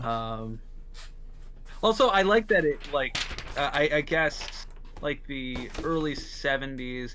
No, you're already, like, the whole war on drugs has already started. You would think it wouldn't mock me for looking at a toilet. That vaguely makes sense. Right? Alright, so top upstairs. I have to redo the map, though, because of the way that this is organized. Okay. You're doing great, Nick. So go west and then north, and then I think we can only go west. I think. So double check. Okay, so go north and then west? Yeah. North. I can't go that way. No, go west, then north, then West and then north. Yep. There you go. Here we are. All right. What does that say? This is the end of the hallway. So this is the west end of the upstairs hall. To the north is the library, where Miss Robner was found. Mm-hmm. Mr. Robner was found. Its solid oak door has been knocked down and is lying just inside the entrance to the library. Yep. A window which cannot be opened, is at the end of the hallway. Okay. Hold on. Shallow closet.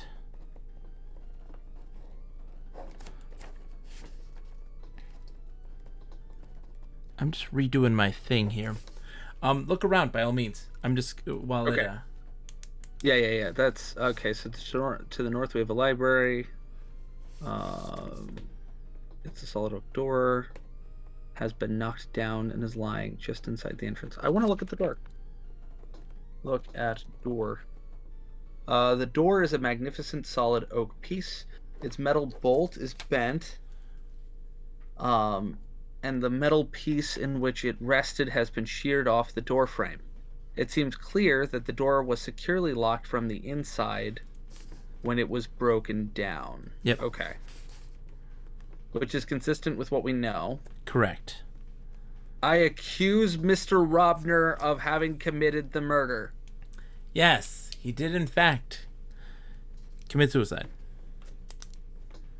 He had motive. He had means. All right, look at the library one more time, so that I can see. Oh, you did the end of. You're at the end of the hallway still. Go north. Yeah. Yeah, I hadn't gone into the library yet. I was looking at the door. So this is the This is the library where Mr. Robner's body was found. It is decorated in a simple but comfortable style. Mr. Robner obviously spent a great deal of time here. A wide executive desk sits before tall balcony windows, which lie at the north of the room. A telephone is sitting on the desk. The east side of the room is composed of 3 large bookshelf units containing numerous volumes on many topics. Are you orchestrating something, John? I'm organizing it in my mind palace. Okay. So the floor is carpeted from wall to wall. The massive oak door, which blocked the entrance, has been forcibly knocked off its hinges and is lying by the doorway. There's a pencil, which is lying on the floor near the desk. Beside the desk is a large collapsible tray. Sitting on the tray is a bowl containing a white powdery substance. Alongside the desk is a wicker waste paper basket. The waste paper basket contains a bunch of crumpled papers. I wonder if that is where the revised will is, John. Lying on the floor, overturned, is a beautiful saucer. Turned onto the side, lying on the floor, is a beautiful teacup. Lying atop the desk is a pad of white note paper. A desk calendar is here. Oh, Nick, we're gonna do an etching. Yeah. Didn't that happen in Knives Out? I don't recall if that happened in Knives Out. I'm pretty sure he did an etching. There is a bottle of ebullient here. Okay, so let's fingerprint the bottle. Hold on. No, yeah, fingerprint the bottle. Yes.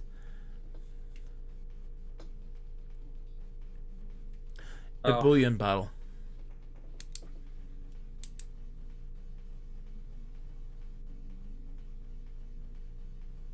Upon looking over and dusting the bottle of ebullient, you notice that there are no... That makes no sense. That makes no sense, Nick. Hold on, I gotta refresh because it, again, locked up on me.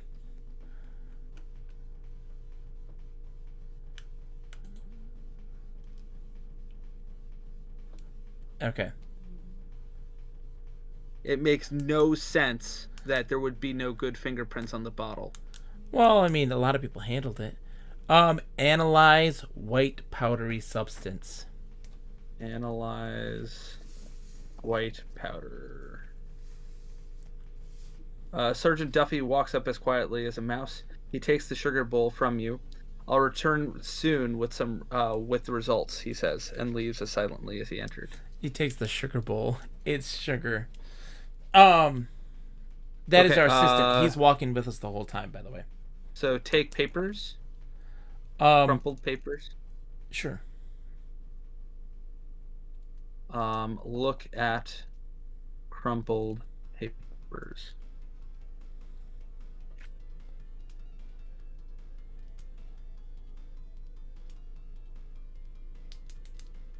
Okay. So there are 3 wads of paper. One is a shopping list. Mm-hmm. Another is a list of current stock prices. The last is the start of a letter to the board of directors of Robner Corps. Unfortunately, it does not contain enough information to allow even a guess about the intent of the letter. So I bet you So who is his business partner? That's Mr. Baxter. So here's the thing. Are you ready for this?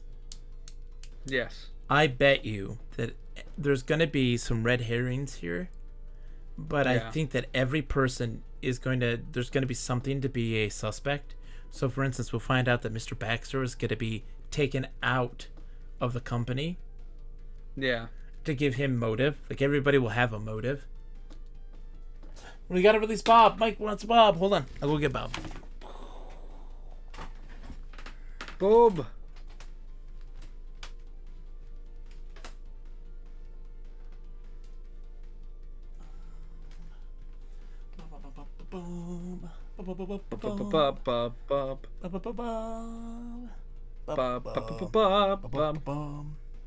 I did it. I killed Mr. Robner. And I'm happy I did it too. I can't hear you, Nick. Hold on. I don't care if you can't hear me. Hey, Bob. Oh, Bob's here. Hey, how's it going, Bob? Hey, Bobby. How's it going, Mike? How are you doing, my friend? I hope you're doing well. Okay, so what else we got here? There's a shopping list. Do you want to look at the shopping list? No, pick up the saucer. There's a overturned saucer. Pick up saucer. Fingerprint saucer. Fingerprint saucer. Sergeant Duffy is already at the lab running a previous errand. You have to wait till he returns. Oh! I like this. I like this. How long does it take? I don't know. Right? Analyze. Let's look. Nope. Do we want to take the ebullient bottle or leave it be? Open the ebullient bottle. Open bottle. Well, it should be empty. Ebullient bottle, not just bottle. Yeah.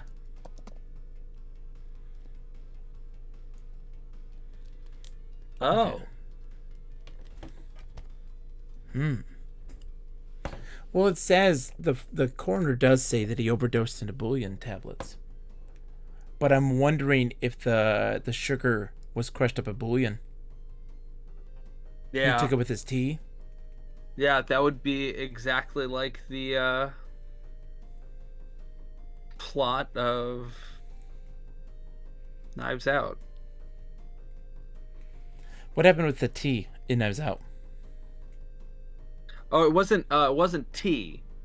There was no tea, but the son swapped the morphine for a different drug. So he's swapping out the substances, yeah. So that the nurse thought that she administered the wrong dosage, yeah. The wrong medication. Yeah. Okay. So we have a beautiful teacup which is turned on its side. So let's have him analyze. Is he here? No, he comes back and tells you. We're gonna take the teacup. Yeah. Look at white note paper. So,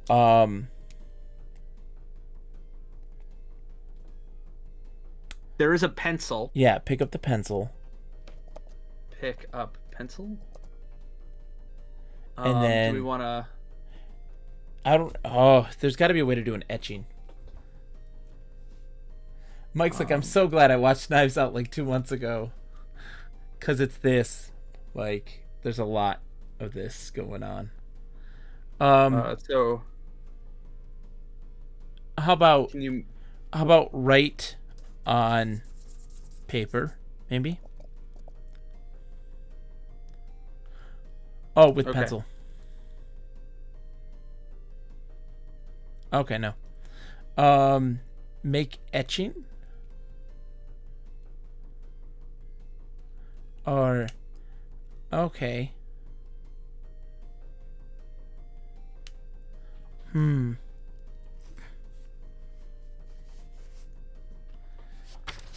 How do we... Okay, because that... I know that's something. Lying atop the desk. So what else is here? We... have a wide executive desk, which sits before the tall balcony windows. Did we fingerprint the telephone?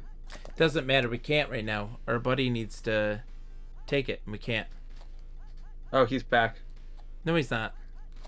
It let me fingerprint the telephone. It just says that there's no good fingerprints there. Well, yeah, but last time when I went to fingerprint the saucer, it said that he wasn't there. Yeah, well, that's because that actually that'll give you a result. This one's that means that there is that the saucer has fingerprints that we should get analyzed. I see. Do we want to look at the collapsible tray? Yeah, look at that. I mean, that's just where the tea was. A desk calendar's here, open to July 7th. What's the date? Look at calendar? Yeah. The only listing here is an appointment with Baxter at 2 p.m. I gotta see when he died. What date he died. That would have been yesterday. Okay. And what did Baxter say they meet? Hold on. Baxter, I think, said he met with him last week. Yeah. And he actually had a meeting yesterday. Can you hear no. city? He says it was yesterday afternoon at our office in town. So that's correct. Okay, so consistent. I'm not sure if you can hear Philadelphia blowing stuff up. No. It is. Okay, so that's correct. So he didn't lie. Yeah.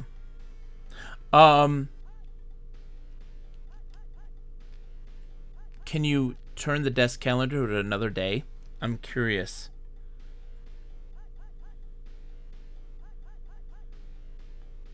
So it is open to July 8th. There is only one notation here. In the 9 a.m. spot, call Coates will completed. Sergeant Duffy seems to arrive from nowhere, holding the sugar bowl in his hands. The bowl, he begins, has fingerprints of Mr. Robner and Mrs. Dunbar. The bowl contains common table sugar only. With that, he leaves, handing you the sugar bowl as he whisks away. Then you want to fingerprint the saucer? Yes. Fingerprint the saucer. Okay. So you look at the saucer closely. It appears to have good fingerprints on it. So you call for Sergeant Duffy. Sergeant Duffy walks up as quietly as a mouse. He takes the saucer from you. I'll return soon with the results, he says, and leaves it silently as he entered. Duffy's a good man. All right, Okay. Give a look real quick.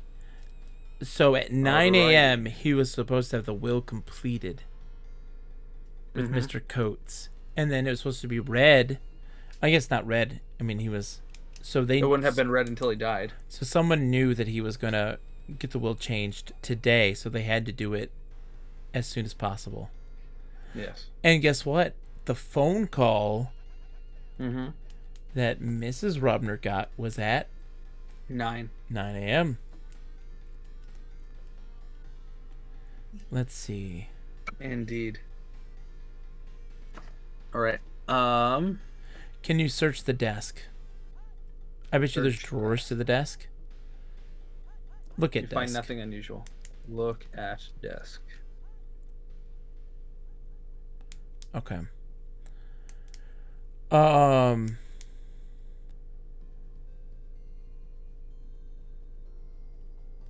You want to try to turn it to the 6th?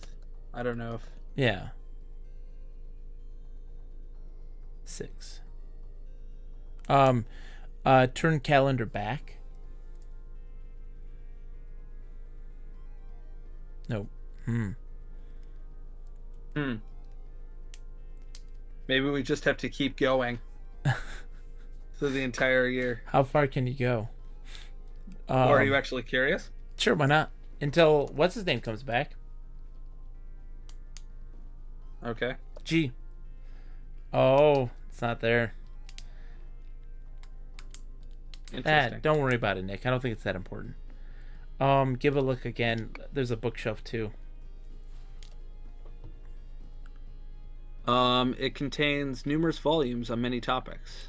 Rub pencil on paper. Rub.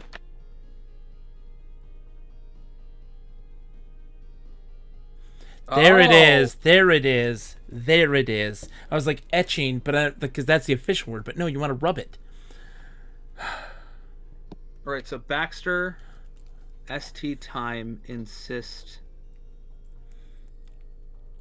For the last time, I insist. Stop. Merge.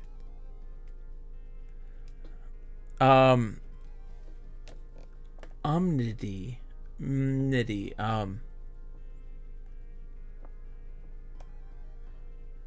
So presumably the end with the RSHA is Marshall. And Marshall, yeah. Reconsider. Where's reconsider? Okay. Right before I bet you it's reconsider before it's too late. Yeah. To stop the merger. Yeah. Some to stop the merger, but with what? But that might be the name of the company, the Omnity, Omnity. Because that's not commodity. I mean. So Baxter. Letter. Stop merger. With company. Yeah. Other forces. Document. Documents. They possess. That's documents they possess. Do we think like that's replicate or? No. Applicably. Yes, applicably. No, because it's they possess. Then something. I guess there'd be. Oh, I thought it was maybe saying otherwise I'll be forced to. Otherwise. Oh. Otherwise I'll be forced to document my possessions.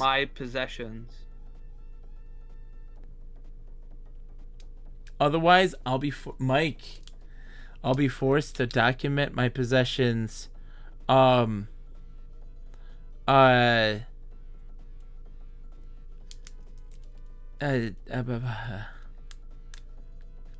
is that? What would that word be? Hold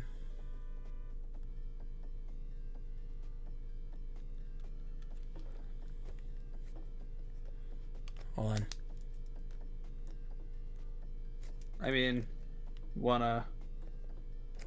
I'm pretty sure that the top one's for the last time. I insist on stopping the merger.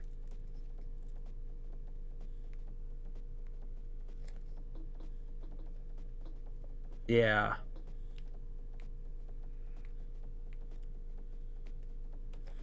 And otherwise, to document my possessions. What is that word? I am not certain. Plica. Application. Hold on. Let me see. 1 second. So how much space do we think we have? We only have space for a single letter. Yeah. So it has to be a vowel.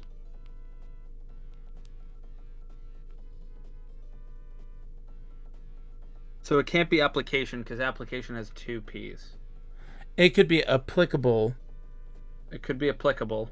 That's irrelevant or appropriate. It's probably applicable. Because it's 2 letters that are missing. It's 2 letters that are missing. Do we want to assume that all Y's are my's? Yeah. Applicable to my.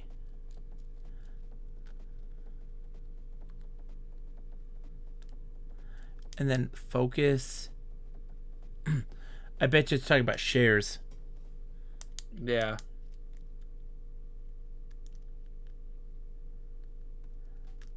So there is a letter. Nick, that's what's trying to tell us here, is trying to to spread doubt. That letter exists somewhere, and we're going to get the rest of it. But it's telling us Baxter's got something going on, and we need to ask him about the merger. Yeah. That's what it's trying to tell us. Okay. Do we think that is it for this room? No, not even close. Take a look. Okay, take a look. So there's We north, have an there's hour. balcony windows. So north. Mm-hmm. Do they open? Open, yep. Open door. Open north. Open balcony door. Okay. North. Library balcony. The balcony is bare of furniture, though it has a beautiful view of the rose garden. I guarantee you we're going to have to save a princess, John. The north lawn and lake. A metal railing around the balcony prevents an accidental drop to the thorny roses below. The window between the balcony and the library is open. Climb down. Climb down. Oh, climb down railing. The fall would probably kill you. No, climb down railing. Oh, okay.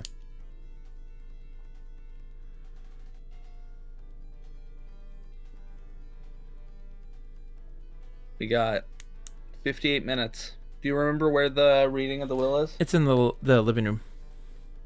Okay. Look at dust. Oh, fingerprint the railing. Oh, we can't. Let's see what happens though.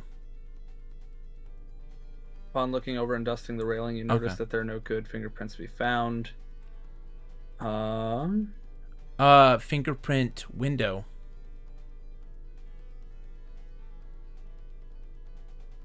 Nope. Okay.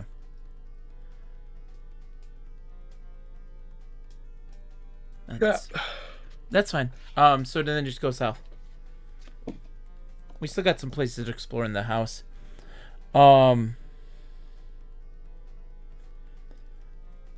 Okay, so we know we got some info.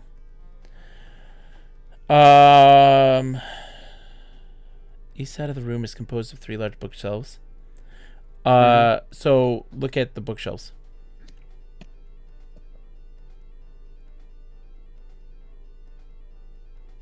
So the shelves contain many books and manuscripts covering a wide range of subjects. They are meticulously arranged. Search or examine bookshelf. Books. Okay. The shelves contain many. Okay. What was the keyword for? Was it search? It was examine. Examine is Examine. the keyword for the. Oh, hold on. Search. Oh, you can ask to search for something specific. Well, like it says that they're meticulously arranged. I'm curious if there's like something weird with the pattern. I don't actually think that. And there's a command to search near something, which tells you to look closely at the area immediate to something, possibly providing more information than simply examining it. All right, so search near bookshelf. Yeah. Maybe search near the tray or the desk.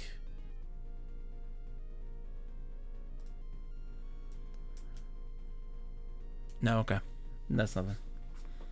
All right.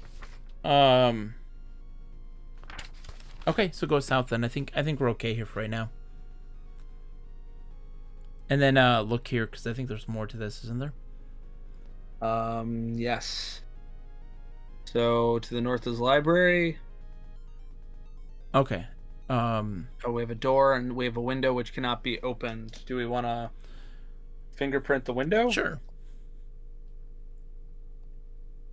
Upon looking over and dusting the window, you notice that there are no good fingerprints to be found. Sergeant Duffy returns with the saucer. For a moment, you muse on his almost magical entrances. The fingerprints, he begins, belong to Mr. Robner and Miss Dunbar, so that's consistent with the darn story. Have a wonderful night in Miss. Thank you so much for hanging out. I really do appreciate it. Tell Lip I love him. Yeah, thank you so much for popping by. It was lovely getting to see you. Okay. What's Even under though no one inventory gets now? to see me, What's under inventory now? I got some scotch. Do you want some scotch, John? Go back north. Oh no, never mind. Don't do it. Never mind. All right, go east. Let's go take a look at the viewing. It's gonna be happening. Keep going east to the top of the stairs. There's more, I think, actually to the east of the top of the stairs. Keep going. Keep going. Somebody's coming I can hear up. footsteps on. Go east one more time. Oh, George is walking past us. Go west. And go west one more time. I bet she's gonna get some booze.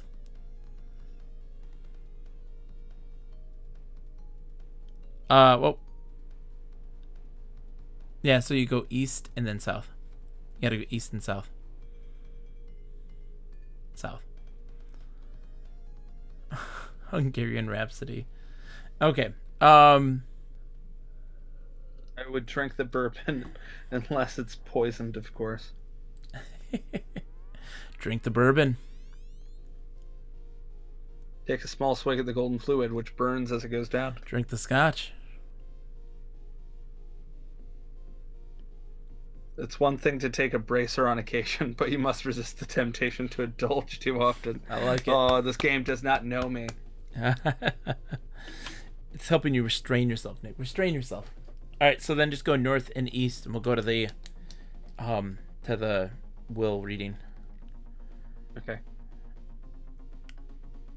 And look here real quick. Oops, that's fine. Don't worry about it.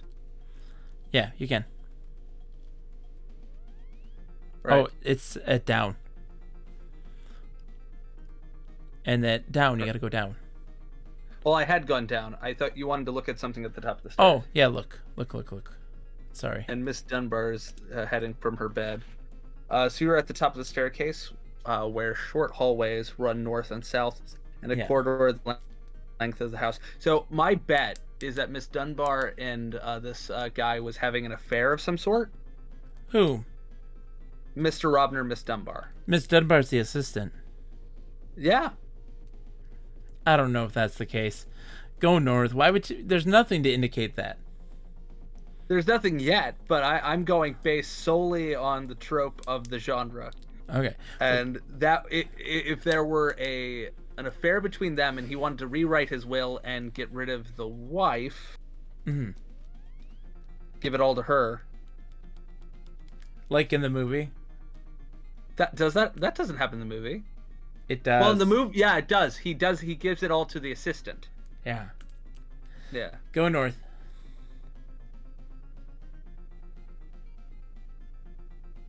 Not the cognac, just in case.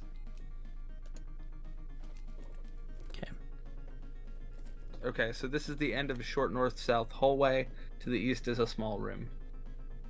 Go east. East. Guest room. This room contains the bare essentials for a guest room: bed, tables, and a chair. A window looks out toward the east. Fingerprint window. Upon looking over, crap. Okay. Window. Look out, Okay. east window. Look out window. From here, you have a good view of the east lawn, a shed, A shed. and the lake in the background. Yeah. Yep. Okay, so go west. West. And was that all there was here in this room? I think so. Look. Do you want me to? Yeah. Okay, so go south. South. Upstairs hall. The hallway turns a corner here and continues east. To the north is the head of the stairs. A door to the south is open. Let's go south. I bet you this is the bathroom. Dunbar's bathroom. This bathroom contains the usual. Oh, there's a medicine cabinet. Oh. Open medicine cabinet. Medicine cabinet. Opening the cabinet reveals a bottle of low blow, What's low blow? I don't know. A bottle of cough medicine and a bottle of aspirin.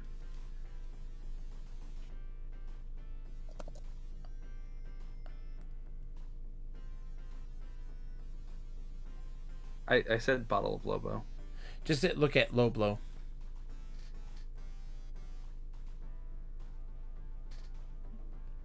Warning, low blow may be dangerous when used in combination with other medications. From the Frobiz Please. Pharmacy. Yes.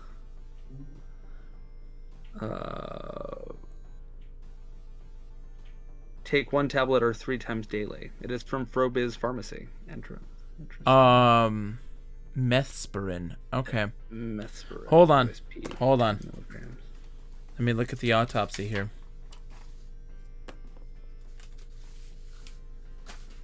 Let's look at the autopsy here.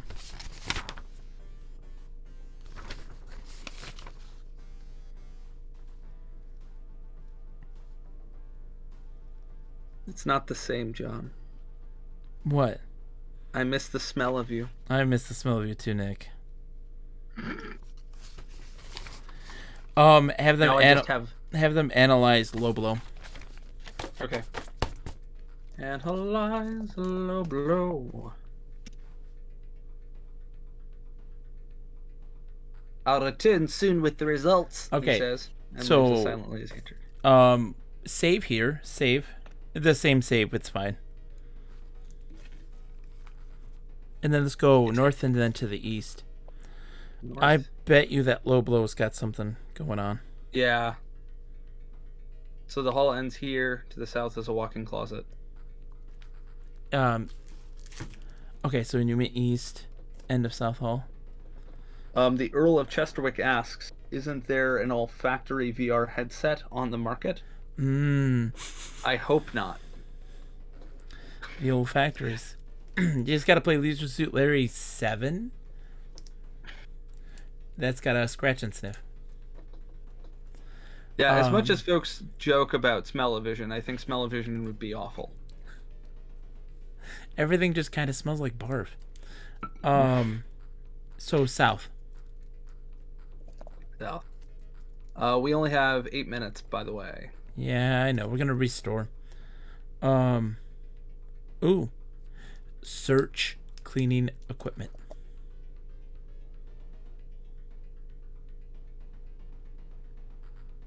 Okay, search supplies. Equipment. Yeah. Okay. How about search closet?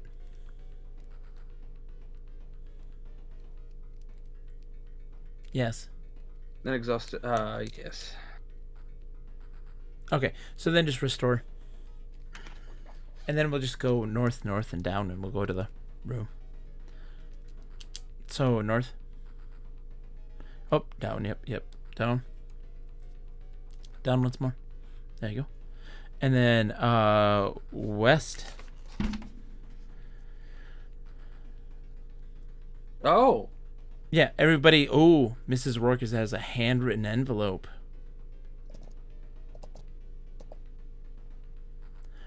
Open envelope.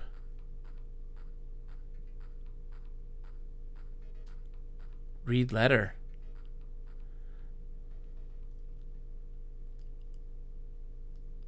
Oh no, the saucer flips from your arms while you're taking the letter and both tumble to the ground. The saucer is now on the floor. That's interesting. Dear Leslie, I am sorry to learn that Marshall has been despondent again.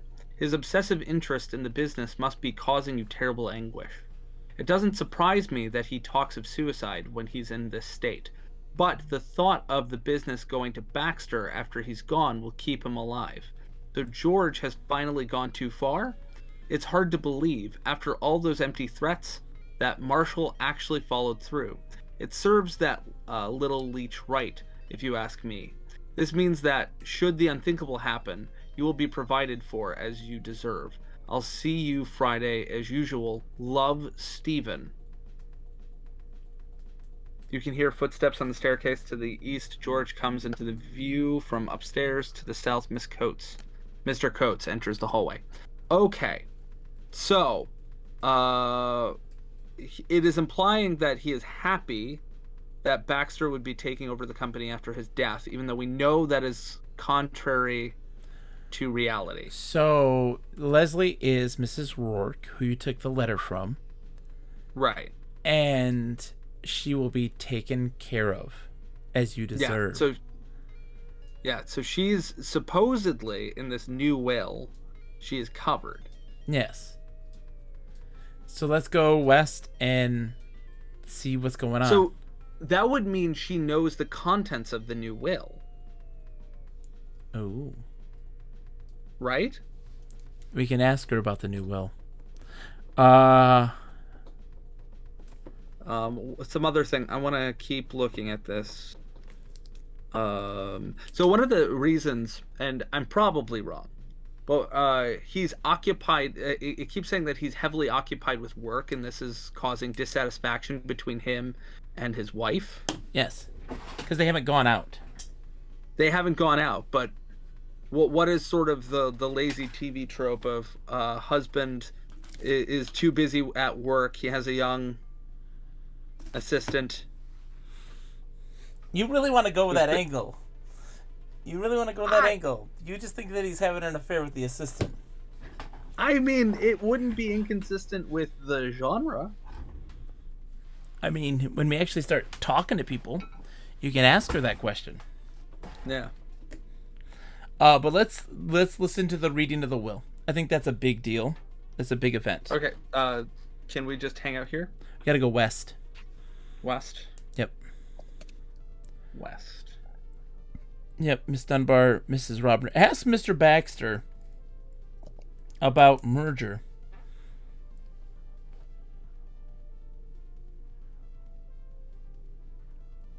I didn't realize you had an interest in finance. Before Marshall died, we agreed that the only reasonable way to protect our interests was to be brought out by a larger company, which could then provide us with capital for expansion. I have been talking to people at Omnidyne. That's the word. And we agreed in principle on the terms for such an agreement last week. I'm hopeful that we can close the deal quickly. Mr. Coates steps into the room. Mr. Coates shakes your hand. I'm glad you're here, Inspector. We'll begin the reading soon. Hold on, I gotta use the restroom. I gotta pee before the reading of the will. I'll be right back. Alrighty. You can't hear me. I can't hear you, Nick. I know, but I love you so much, Once John. more, talk to Bob. He'll help you. Hi, Bob. Help me. All right, so I'm gonna save here, and let's just interrogate Mr. Baxter some more. Show Mr. I also enjoy mysteries. Though I don't know. I'm pretty good at predicting where a show might go. But I think that's just in general genre savvy. I'm not terribly good at the whole I don't know. Puzzles evade me.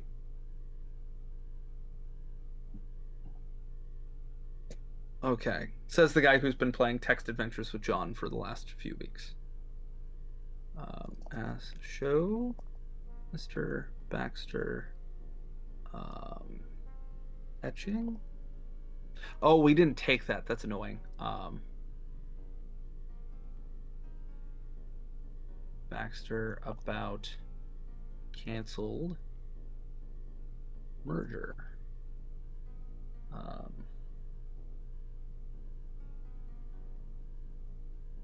Ask Mr. Baxter about meeting. I can't help you here. There. So then George steps in.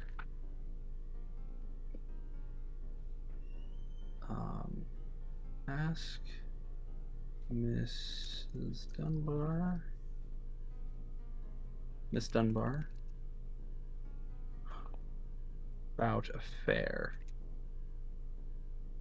Okay. So we are not able to ask about an affair because it is not a word we know. This is a long whiz. Ooh. Okay. On. I do love mysteries. These are fantastic. Okay, what happened, Nick? I tried to ask Mr. Baxter about some other things. I asked him about the meeting. He said he can't help me there. Um, Yeah. I asked Miss Dunbar about an affair. Okay. Knows nothing. Um. And the reading of the will is about to happen. Okay. Ask George just walked into the room. Okay. Ask Miss Dunbar about the merger. We've already done that. No, you asked Mr. Baxter about the merger. Oh, okay. I see. It's the assistant. You Yeah. you need a space after the, or did you? Maybe you don't. Well, Yeah. It has to be a space after the period.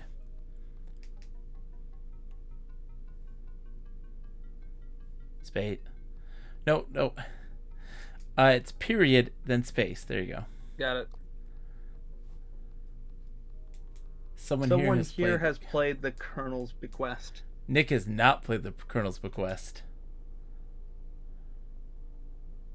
Ah, all right. I'm sorry, but I can't help you with that. Ah, Mr. Coates says. Everybody's here now. Mr. Coates begins. This is an awkward situation. Mr. Robner told me 5 days ago that he wanted to execute a new will and promised to call me when it was completed. As I never heard from him, I must assume that he either changed his mind or did not complete the new will. Therefore, the one in my possession must be considered the most recent testament. From the corner of your eye, you catch George nodding his head as if in approval and smiling broadly. That makes me think it's not him. So my thoughts are that George got rid of the will after learning about his death, and then, but it's not related to the death. He's more concerned about the will and what's happening. Because that would just be too obvious if it's like, yes, he smiles and nods with the bloody dagger in his hands. Like, oh, Mike says I need to play the Colonel's Bequest. Game inspired Crimson Diamond. Oh man, Julie Minamata is making that game. I'm very excited for Crimson Diamond. It looks fantastic. Sorry, continue. alrighty. Continuing. So Mr. naturally, Kunz's, should a more recent will exist and be found with, I'm right, we have to find this will. Yeah. Within a reasonable period, the present one will be voided. I will proceed with reading the will here in my hands, which was executed 3 years ago last month. He reads the will, simply written and direct, leaving equal parts of the estate to his son, George Arthur Robner, and his wife, Mrs. Leslie Phillips Robner. So the letter is to Mrs. Robner. That letter was to her. Her name's Leslie, so. Yeah.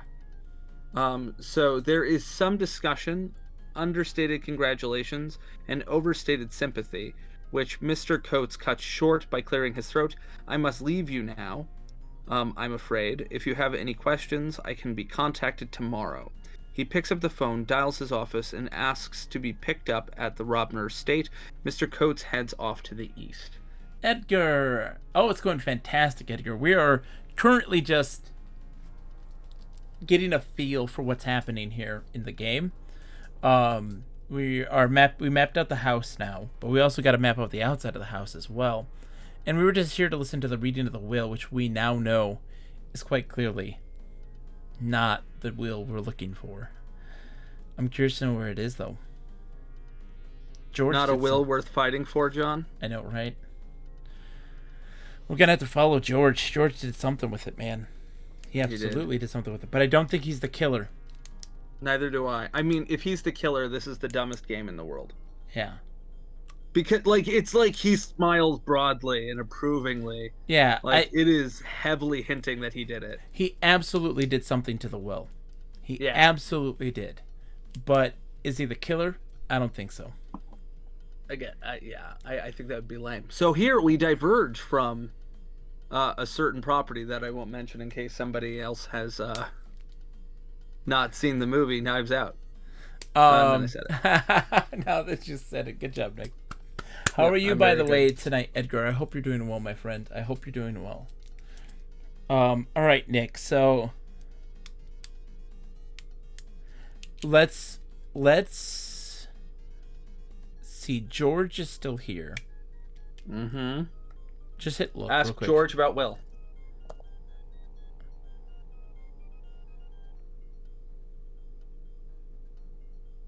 The new Will or the present Will? New Will, of course.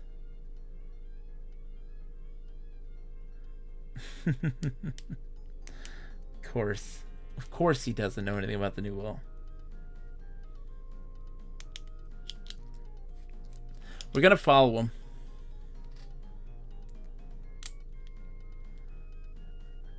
Okay, I've heard talk of a merger between Dad's company and another one, but I don't think it happened yet. Dad would be furious if it did, though. I can tell you that. Yeah.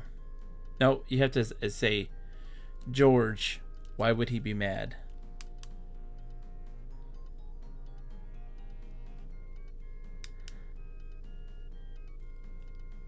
Detectives are expected to know how to conduct an interrogation. Please reread. Oh. Well, let's see.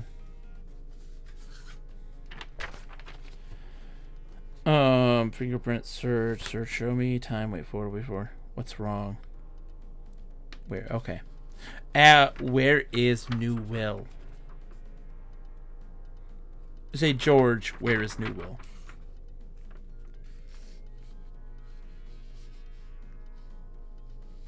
I don't know. Yeah, he knows. He knows. Let's follow him, because I bet you he's gonna finish the job. So, like, look. I just want to see who's all here.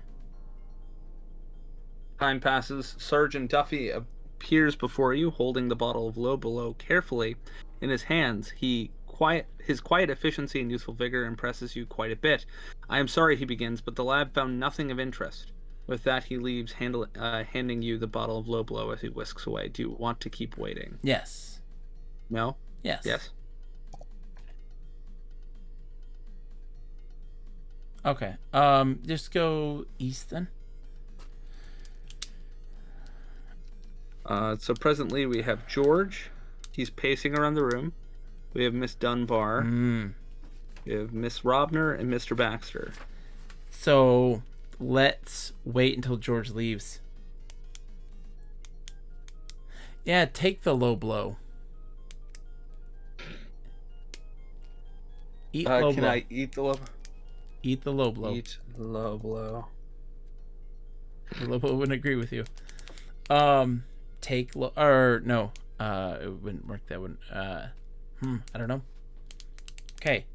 Yeah, I want to see where George goes, because I feel like he's gonna go to the scene where he stored it.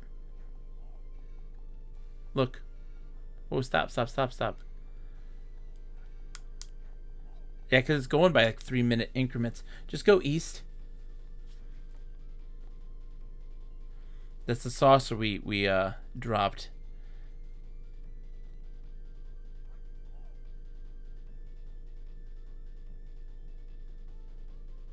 I don't know what I want to ask her.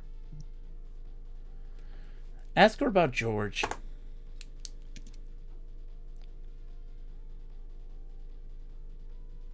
George is something, I'll tell you. The black sheep of the family, is what I'd say.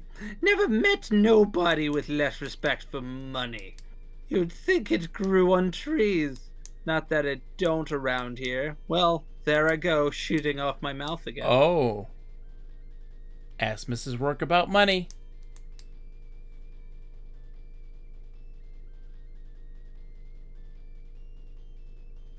Ask Mrs. Rourke about trees.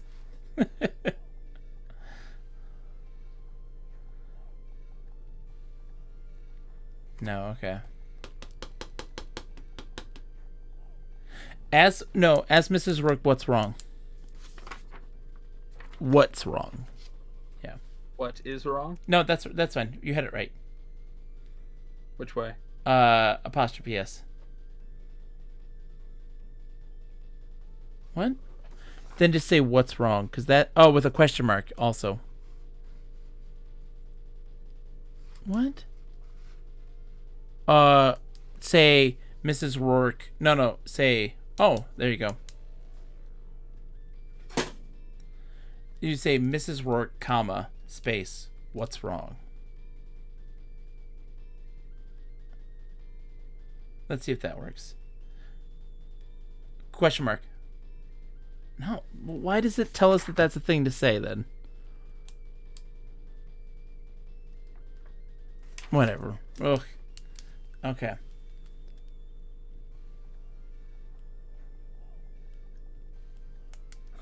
Yeah, I gotta remember. New will. Oh, you have to. Oh, okay. Ask Mrs. Rourke about Grooves.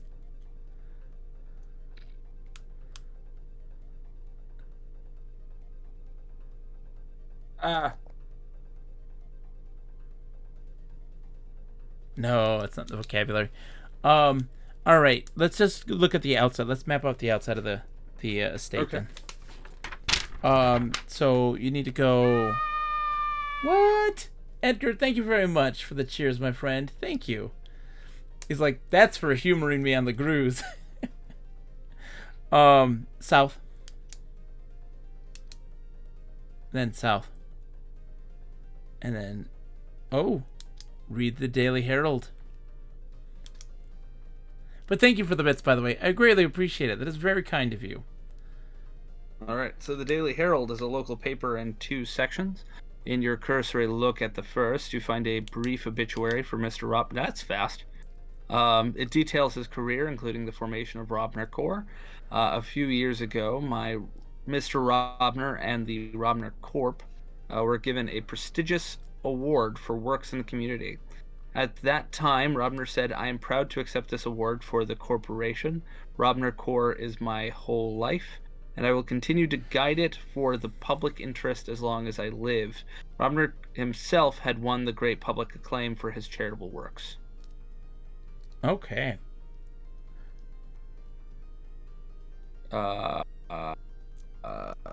What's the other section?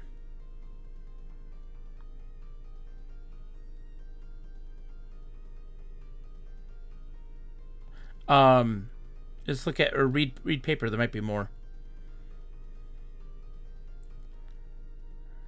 No. Okay. All right, so do we want to exit? Yeah, go south. All right, so we're in South Lawn. Hold on. Go west. Mm-hmm. Okay. Apparently, I can't go it's northwest and northeast. Go northwest. That's the West Lawn. Oh, okay. This is a sprawling lawn west of the Robner House. To the west and north is the lake shore. To the northeast is a rose garden, and to the south, another white lawn. Where was the shed? Do you remember where the shed was? That was on the east side of the house. Okay. Yeah. To the west and north is the lake shore. To the northeast is the rose garden. There might be something going on with the rose garden. So go northeast to the rose garden. All right, so garden path. You are at the edge of a large rose garden, meticulously maintained by the gardener, Mr. McNabb. Oh. He is said to be exceedingly proud of this particular garden, which is the envy of the neighbors. Rows of roses are neatly arranged, and the sweet fragrance of the flowers is worth a trip here in itself. An orchard to the east contains the varieties of fruit trees, and wide lawns lie to the west and north. The roses themselves are to the south, filling the area between you and the back of the house. So head south? No. Wait, why south? Because the roses themselves are to the south. Oh, sure. Yeah, do that then. Yes. Among the roses. You are among the rows of roses. The ground is soft, and your footprints leave a rather bad impression, as many poor seedlings are trampled underfoot. A safer place to admire the flowers lies to the north. A window to the south allows view into the house. There is no way into the house from here. So north? No, look at the ground.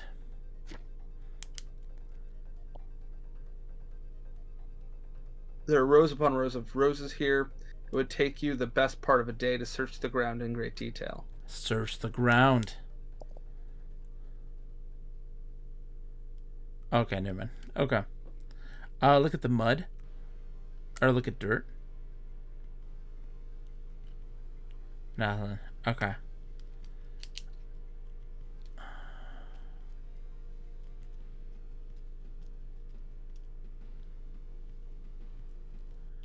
Look Any up. ideas? Maybe look up. Look up.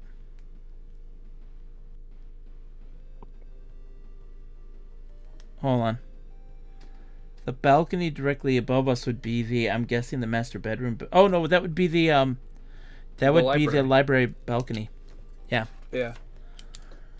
Hold on.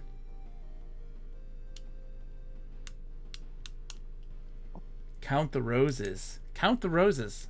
Why not? Unless you're drunk. 1. Get rose. Aww. I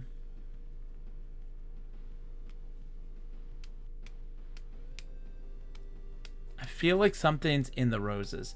Search the rose bushes. Okay, so just search roses. No? Okay. Never mind. So then just go north. There's got to be more there in the roses at some point. Oh, Mr. McNabb's to the east. Go east. Orchard Path. You are on the path to the edge of a small orchard of fruit trees, which abuts the eastern side of the back of the house. Oh, the orchard is obviously intended more to display the beauty of the blossoms in the spring than to produce significant amounts of fruit. The windows of the kitchen look out onto the orchard, although your view of them is blocked by the trees and a small grape arbor. To the west is a path along a rose garden, and lawns sweep out to the north and east. There is a wooden ladder here. We want to fingerprint that ladder. Fingerprint the ladder. To the southeast, George comes into view from the west. Is that what that says? Your cursor's over the direction. Yeah. To the southeast, George comes into view from the west. Do we want to head west? He was right behind us. Yeah. Do we want to head west? That's where we were just at the garden path. That's where we just were. Mm-hmm. Let's fingerprint ladder. Yeah, fingerprint the ladder, and then we'll see where George goes. Upon looking over and dusting the ladder, you notice that there are no... Okay. Oh, hold on. Go southeast. East lawn. You are on a neatly manicured lawn east of the house, which extends north and east to the shore of the lake. To the northwest is a peaceful orchard, and towards the south, another wide lawn. Southeast, beside the lake, is a small shed with a solitary, dirty window. Mr. McNabb is off to the northwest. George is here. Open the shed. Or enter shed. The small garden shed is filled with implements of gardening and lawn care. Shelves filled with various tools line the walls, and a filthy window looks out on the lawn. So search shelves. I was going to say clean window. There's a running gag in Infocom games in which counting a group of objects of which there are an arbitrarily large amount turns up 69,105 of them. Okay. Alright. Then exit, because I want to see where George went. George is still here.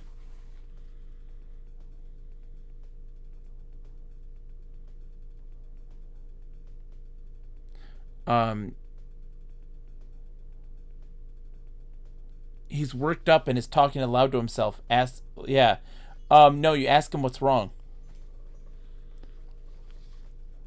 What is wrong? So Mr. McNabb? Yeah. What is No, gotta wrong? do the comma. Yes. Yeah, it doesn't work that way, Nick. I know you're trying to click on that. I know. Question mark. He tells you his story. He was tending to the roses this morning when he noticed 2 deep holes in the garden with a few roses crushed nearby. He doesn't know when he'll be able to repair the damage. Let's go back to the roses. Ask Mr. McNabb about the holes. Ask Mr. McNabb about the holes. I've already told you there's holes in my garden. Okay. Can you direct us back? Yeah, go west West, and then south. west, Nope. south. Now, you want to see, search for crushed roses.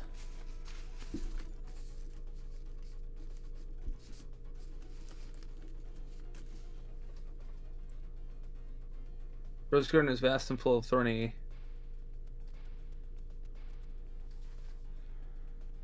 We're along the garden path. So north, we're on the garden path. Okay, so maybe there. Look for holes. They're among the roses, or have you forgotten? See? I bet you that they got covered up at some point by somebody.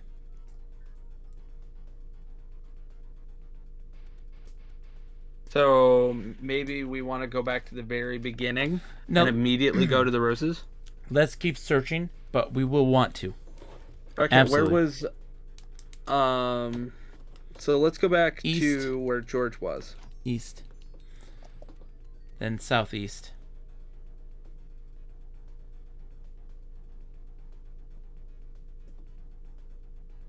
Ask George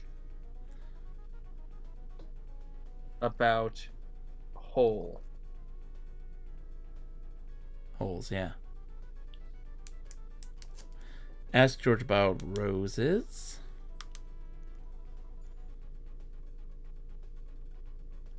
Okay.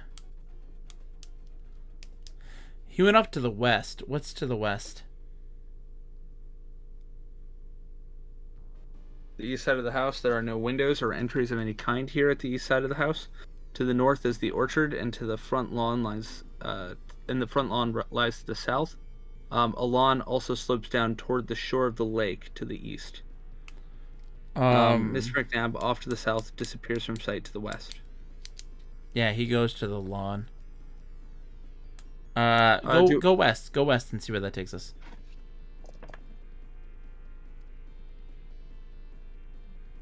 Okay. Then go down. Hold on. A lawn also slopes down toward the shore. Oh, to the east is the lake. Okay. Apparently decimal 69 is equal to octal 105, and hexadecimal 69 is equal to decimal 105. Not my particular branch of nerdery, but whatever's clever. Okay, so then keep going to the east. Okay. You can't go into the lake. Oh, we're at... Look then. I want to see... We're at the lake then?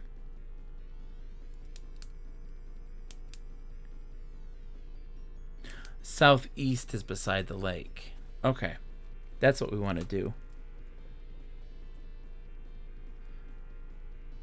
Go southeast? Yeah. Oh, that goes into the shed? Oh, southeast beside the lake is the shed.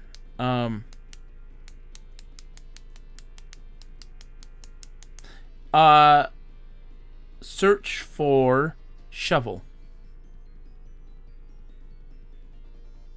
Or search for... There's got to be like a spade or something.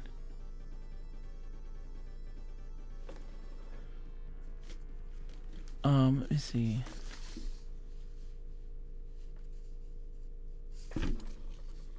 It's right here. Get spade. No, we just... Oh. Sure. Let's get the spade.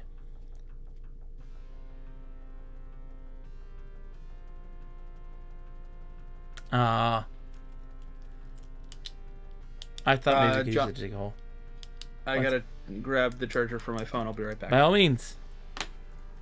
Commiserate. Okay. So... Early in the morning, the holes were there. So we gotta find them then. Crushed roses. There's a ladder. Huh.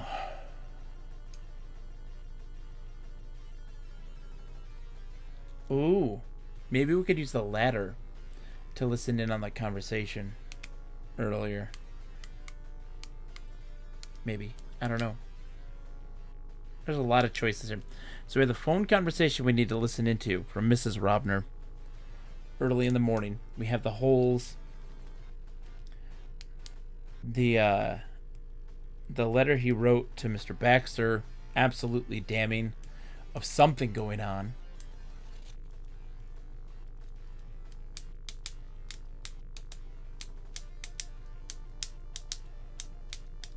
I think that if we find the new will, we'll learn more about that. I think that finding the will is the crucial thing that we need to find, because George hid the will, the new one, because he didn't want to be written out of it, because we knew he was going to be. He didn't kill Mr. Robner. We still don't really have a motive for Mrs. Robner, except for the fact that she had a man friend. So much intrigue. I know she has a man friend who sent a letter to her. This is like, hey, at least you'll be taken care of. But I don't think that that's... We haven't really had much of a motive for her yet. But Mr. Baxter... He is my number one suspect right now. He was going to get taken out and taken off the company. And he knew that that was happening, that he was working towards it, and wanted to stop him before it's too late. So having replayed this one, I'm gathering that a defined series of events unfolds on a set schedule.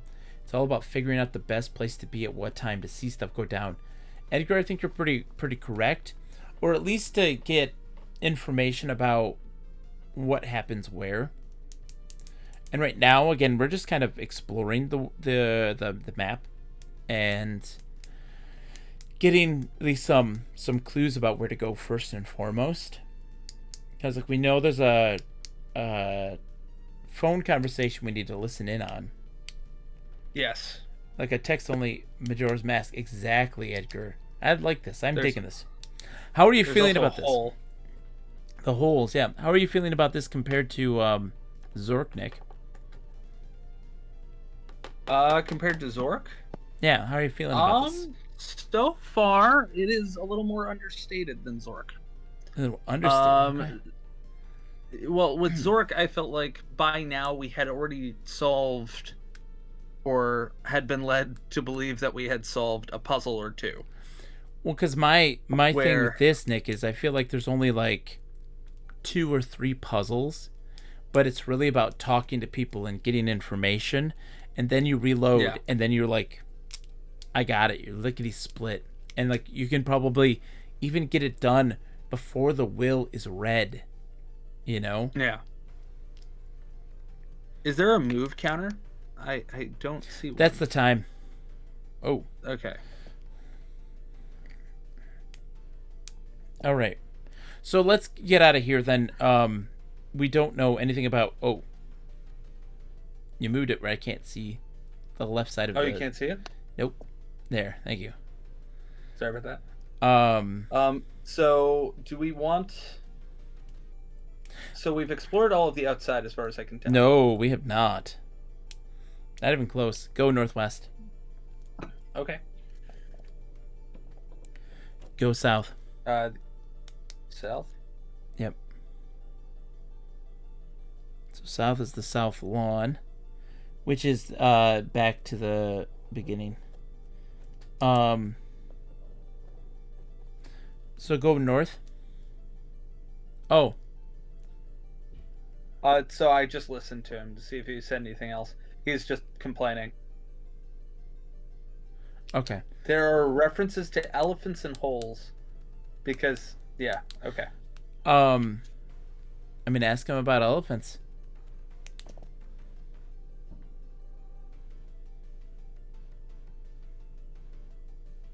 Okay. That's fine. Just go north. It's going to take us to the front path. Yep. And then go east. East to the front door, you are in front of the Robner house. Just east to the front door, a small window closed and securely locked is the only thing of note here. To the northeast is the east side of the house. Fingerprint window. Nope. Dang it. Your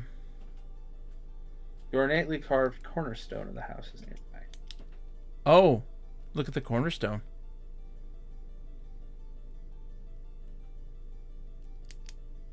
Ah, they always hide these. Chief Architect, yep. Deadline and interlogic are trademarks of Infocom. Climb the cornerstone. I just want to see. I don't think you can, but... Oh, sorry.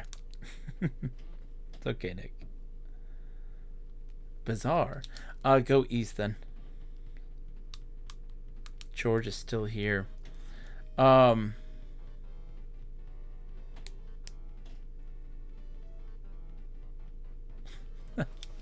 Let's see. Accuse George of hiding new will.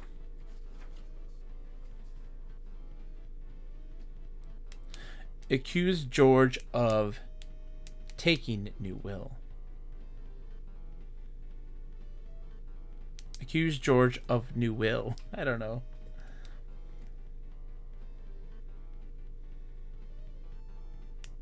Okay.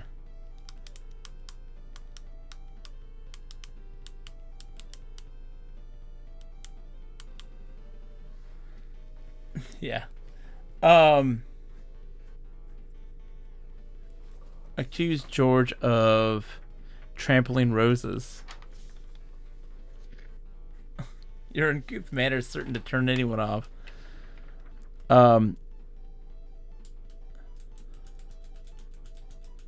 Oh. I bet you, Nick. Hold on. I bet you in the library we could have probably taken that sheet of paper that we had did the rubbing on and shown it to Mr. Baxter. Yeah, I was complaining about that earlier, because we hadn't taken it, and I wanted to confront him about it. I think that's what would have happened. I mean, is Mr. Baxter still here? We can go get it. Yeah, let's do that. Go west, then north. Oh, whoops. Go south. Oh, right in the orchard. Hold on. You are amidst lovely trees bearing apples, pears, peaches, and other fruits. A grape arbor and several berry bushes may also be seen. The kitchen window and east side of the house are just to your south, and a path skirts the orchard to your north. Okay, go west. Among the roses. Then go west again. West lawn. Then south. Now go South north. And then north. Front path. All right. So north, east, up, up. Oh, west, and then west again, and then west again, and then west again. There, north.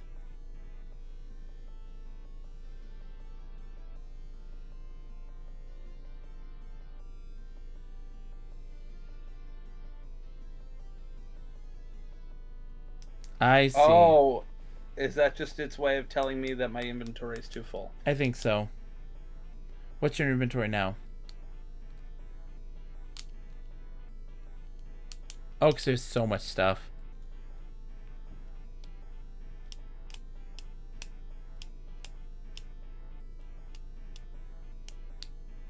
Anyway. We could also show the letter to Mrs. What's her name? Mrs. Robner. Or Miss Dunbar. Mrs. Robner, because it's her. It's addressed to her specifically.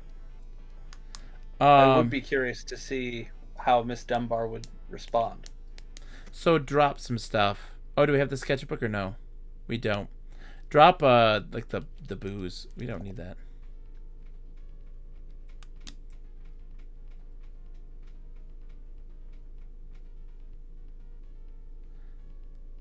Okay, and then pick up the thing.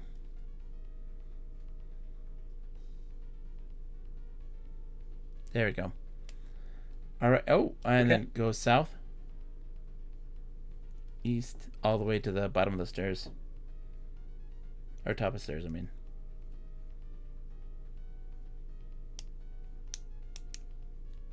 That she's not the one who is the letters to. I don't care. Okay. Oh. She's impatient.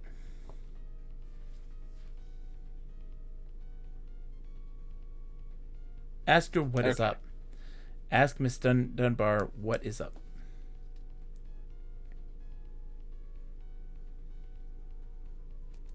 Or what is wrong? I mean, what is wrong?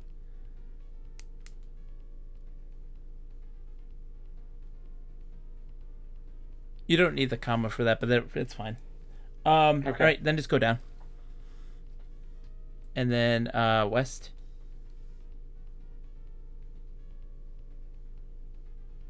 And then west one more time. Okay. All right.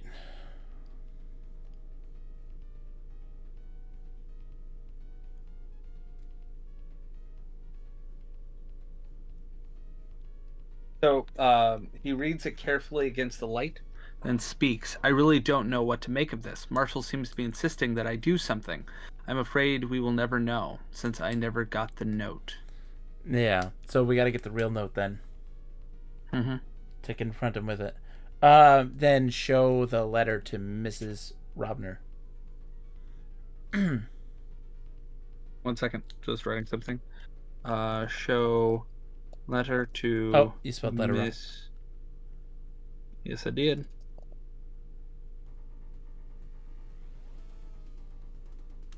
You have certainly stooped to a new low, Inspector, opening people's mail. I think there are laws against that sort of thing, but I guess you wouldn't know. In any case, what of it? It's from a friend of mine, an old friend from school. We get together now and then to discuss old times. I don't suppose there is a law against that. Ask her about a fair.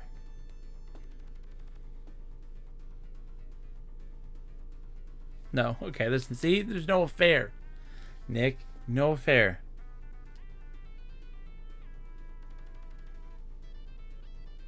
They'll read the letter again. We'll get his name.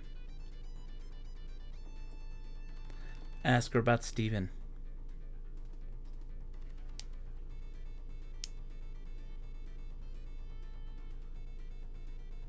Stephen is a close personal friend. We have known each other for many years, and I visit his home frequently. Marshall knew of our friendship and didn't begrudge it in the slightest. My husband and I have a very trusting relationship. You may find the idea of trust difficult to... Oh, come on. She doth protest too much. Come on, John. Yeah. There's some tiddly-winking going on. Let's see. Yeah, but it doesn't sound like that. The guy is like saying it doesn't surprise me he talks of suicide when he's in the state, but the thought of the business going to Baxter after he's gone will keep him alive. I don't think they're tiddly-winking at all. No, but I think the husband might be. Why? Why not? There's nothing. I repeat, 0 things. You just want people to have an affair. John, it happens all the time in this sort of thing. You are just currently just imposing on the narrative your own perspective of what you think should be the case. No, shame on you, Nick. Shit, genre savvy is one way to navigate these sorts of things. Okay, Nick. Mister, I noticed that it was dark in the keyhole, and I remembered from certain media that occurring. That may or may not have been Knives Out, which is just really funny. I think that the guy who wrote Knives Out was a fan of Infocom. Potentially. Anyway, so ask Mrs. Robner about what's his name? Who's the son? George. A child. He may be a man in age, but he still hasn't really grown up. He'll find himself someday, but in the meantime, he can be a trial. I guess Marshall and I were too lenient. We probably still are, but he is our son. After all, we can't throw him out on the street. George steps into the room. That's interesting. Yes, Audio Eric, but she did say that they have regular meetings at his estate. And it's been mentioned many times that she loves seeing friends. Can't have a friend of an opposite gender? It's impossible. Really? No. Ask George. No. I don't know. Let's see. Ask Mrs. Robner about Baxter.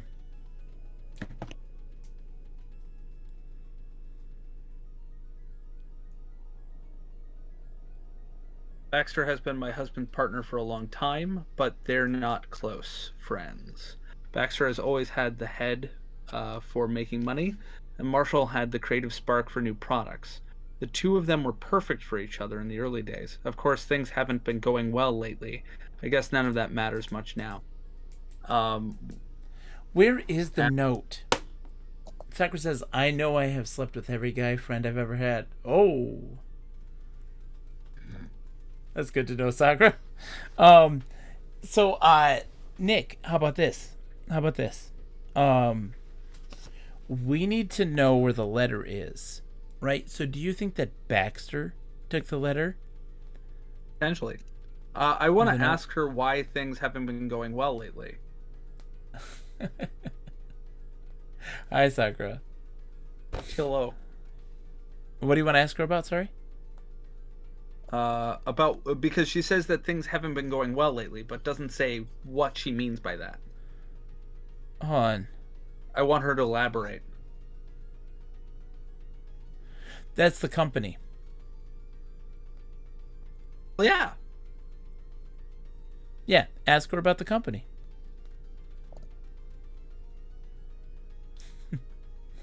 We suspect foul play and we have eliminated no suspects. Exactly. 1 second. Sorry.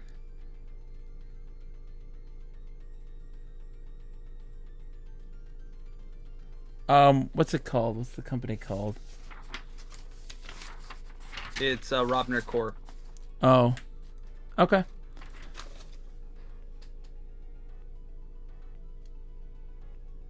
No. Ask her about the merger. Ask her about the merger. Yeah.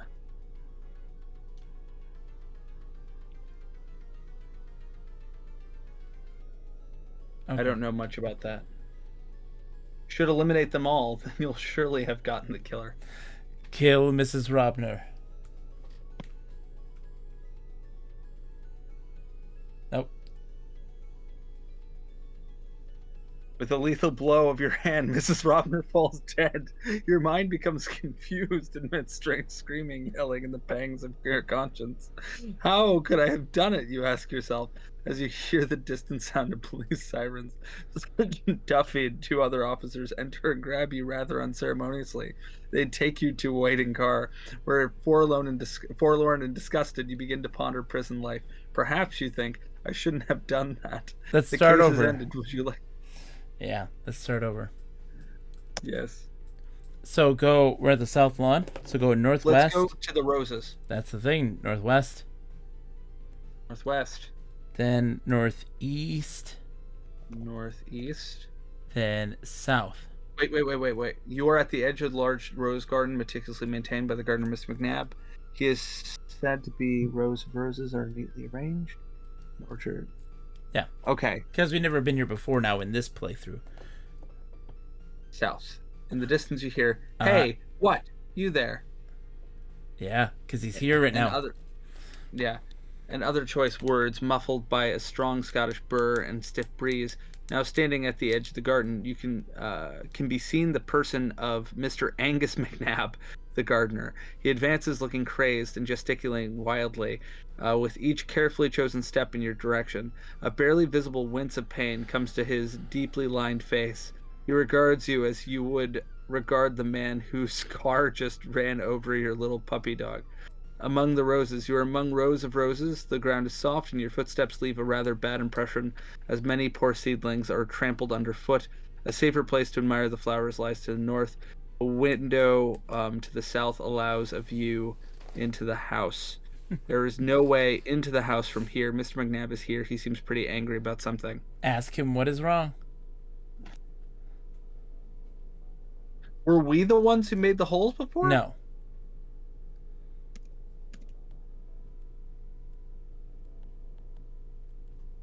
I didn't give a hoot about you or your questions. Now be gone, stepping all over my roses. A crime it is. Hold on. Yeah, you got to get rid of that comma when you ask him what is wrong.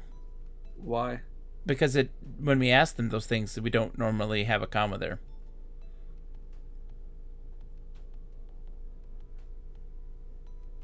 Okay. I think without the comma, it doesn't understand what the question is. Does this predate the first appearance of groundskeeper Willie? Absolutely. This is 1983. Oh, hi, Gwendolyn. Hi. How are you? What you doing up? Did you go see Mama? Let's go see. I'm going to be right back, Nick. I'm going to go talk to my little one. All right. Hi, Winnie. Everyone says hello.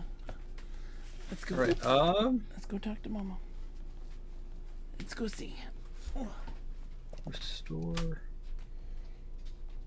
Crap. I don't know how to get back to the beginning. Look. Look at roses.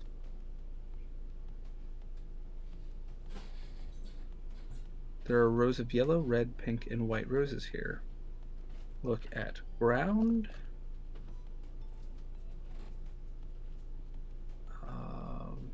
Look at hole. Near roses.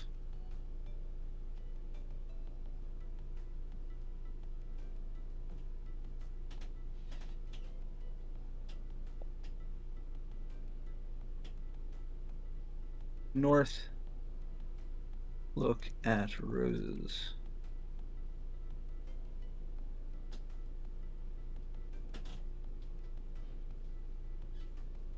All right.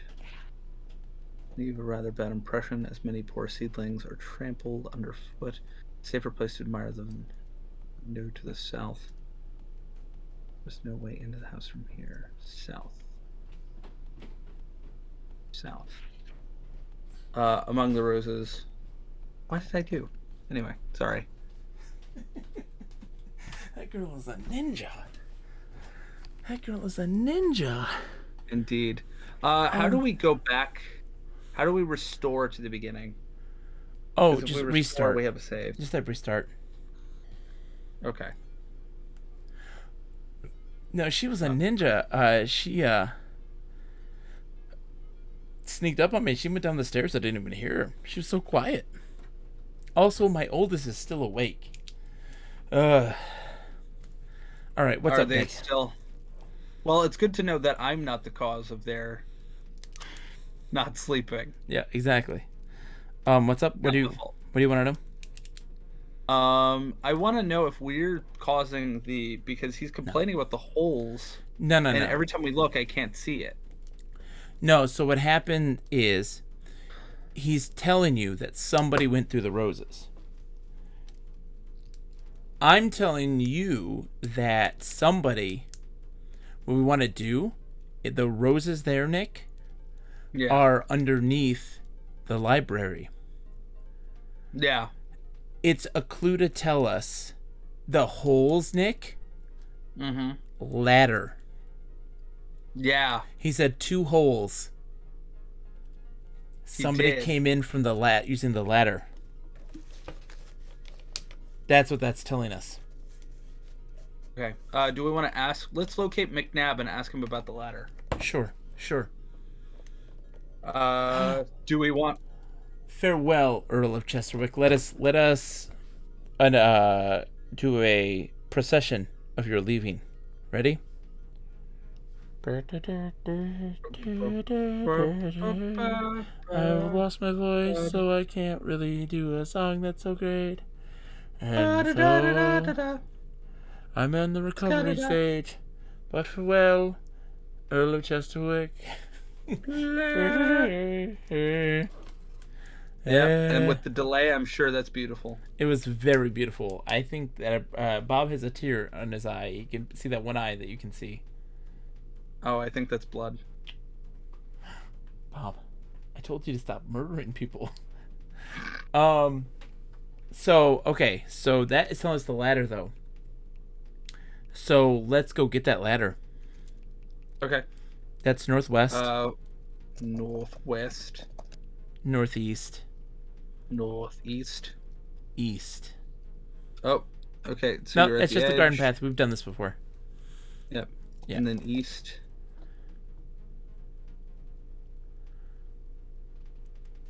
He's off to the northwest now. But the ladder was here before, I thought. Go southeast? Southeast? Nope. So go northwest and see what's going on. And northwest again.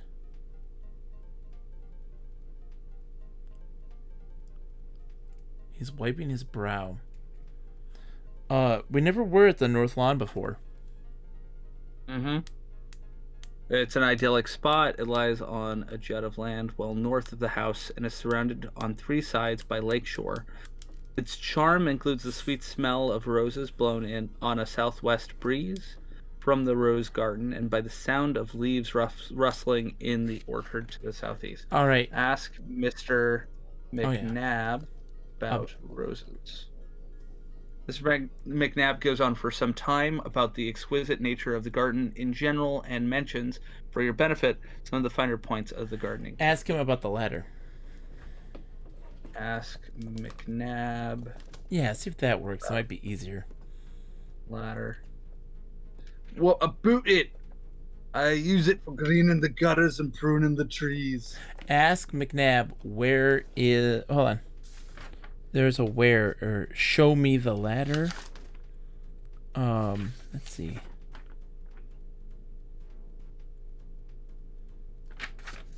Yeah. Oh, that's weird. Oh, okay. All right, never mind. Do we want to go see if it's in the shed? Yeah, let's go see. Guide me, Sherpa. Oh, southeast. Southeast. And then southeast. Southeast. Then southeast. Southeast. The ladder's here now. Wooden ladder. Take ladder. So, Nick, that means that the holes haven't happened yet. Yeah. Which tells us then that something was taken from there previously. So let's take the ladder and let's go up the. We go to the roses area. So you go northwest. Northwest. Northwest. Northwest. South. Oh, sorry, west. South. Southwest. Maybe. Oh, south. No, no, go south. South, yeah. South from here.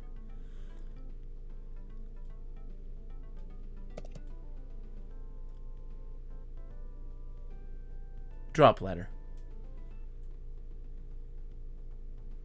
Now up. Climb ladder.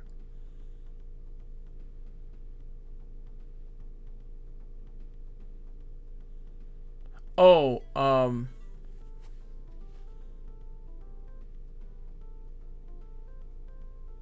there you go. Climb ladder now.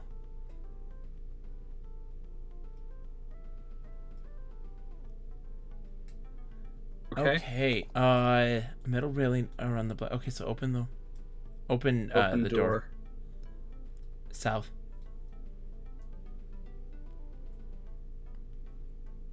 Okay.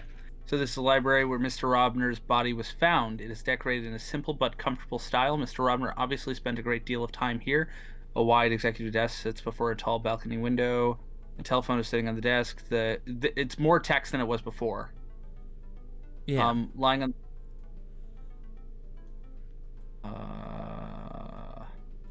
lying atop the desk is a pad of white paper. There's a bottle of ebullient here. No, go more. It just did. Okay.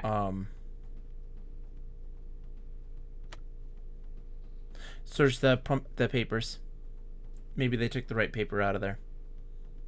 Search papers. Or get papers and look at papers. Get papers.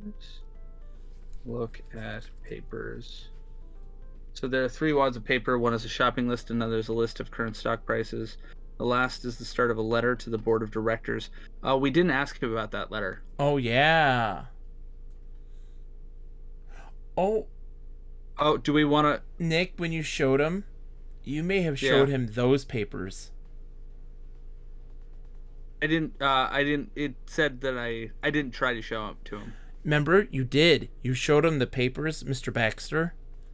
And you said, show him the papers. You showed him the crumpled up paper. It does not contain enough information to allow even a guess about the intent of the letter. And he said, I don't know what to do with that letter. He wants me to do something, but I don't know what. We showed him the wrong thing. Okay, so rub, pencil, take pencil. Yeah. Rub, pencil. Rub paper with pencil. Rub. Notepad. With pencil.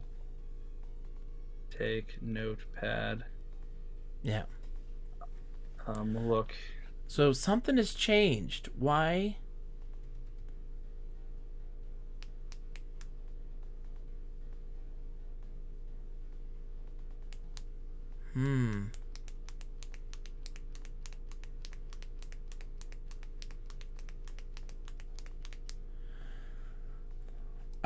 Because the ladder moved from the shed, and he complained about the holes in the rose gardens.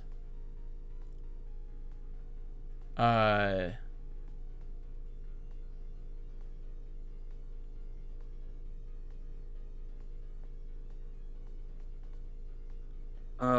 at the calendar real quick. Maybe somebody erased something. Okay.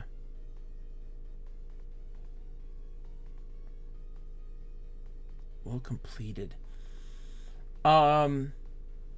Take books. I want to see if we can move the books.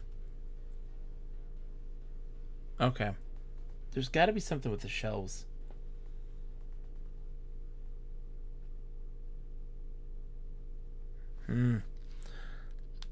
Okay. We also have the phone conversation to listen into, which is going to be happening soon, Nick. Yeah, do we want to head to... Well, I'm curious, does she... Oh, can we... It's a party line. It's not a party line, but we can pick up the phone and listen into our conversation downstairs. Not even downstairs. Right here, there's a phone. Well, no, but she comes up here, I think. Yes. Because we interrupt her. Yes. So we can go to the phone in the room and pick it up and listen to her conversation. You'll hear the phone ring. Yeah. So we can look around until the phone rings. Okay. So what do you want to do? She also had to say that because Miss what's her name was in that hallway when she answers the phone. Somebody was already there. Yeah. That's why she goes upstairs then for a private conversation. Audio Eric was quite excited about a boot. A boot. What are you talking about? What are you talking about? They caught me with me kilt down. I'll kick your arse. So what changed here? Open the ebullient. Or whatever it's called.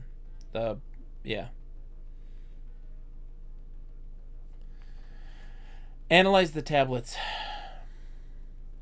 I was already. Yeah, you're right on schedule there.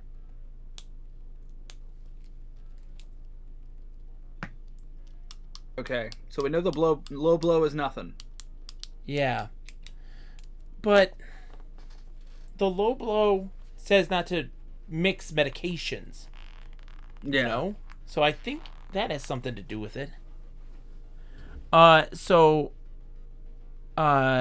move the saucer cuz it's like overturned and like I wonder if it's on top of something. Okay. Look at the teacup.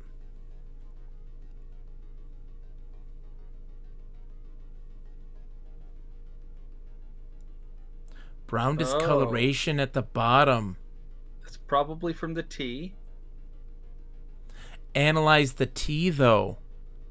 but we We just can't sent him because he's out. gone. Look at discoloration.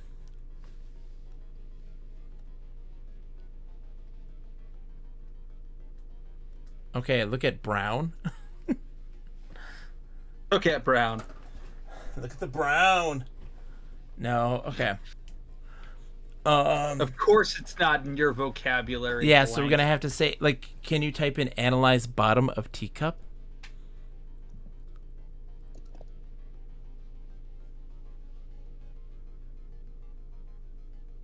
Okay. Um.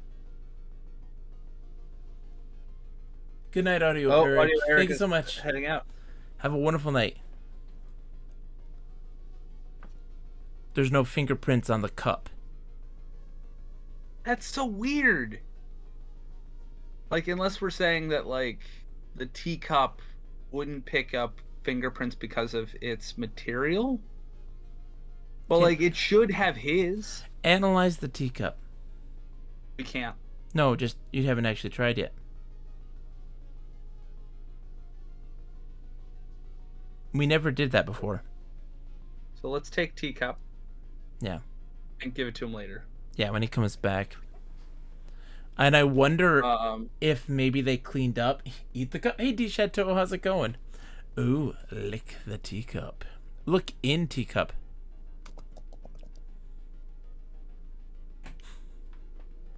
Hi, kitty. How have you been, D Chateau? What you been up to? What you been playing? It's good to see you, my friend. I hope you're doing well.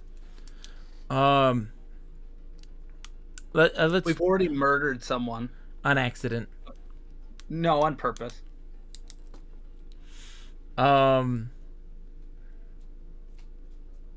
I wonder if the brown discoloration on the teacup wasn't there after the ladder.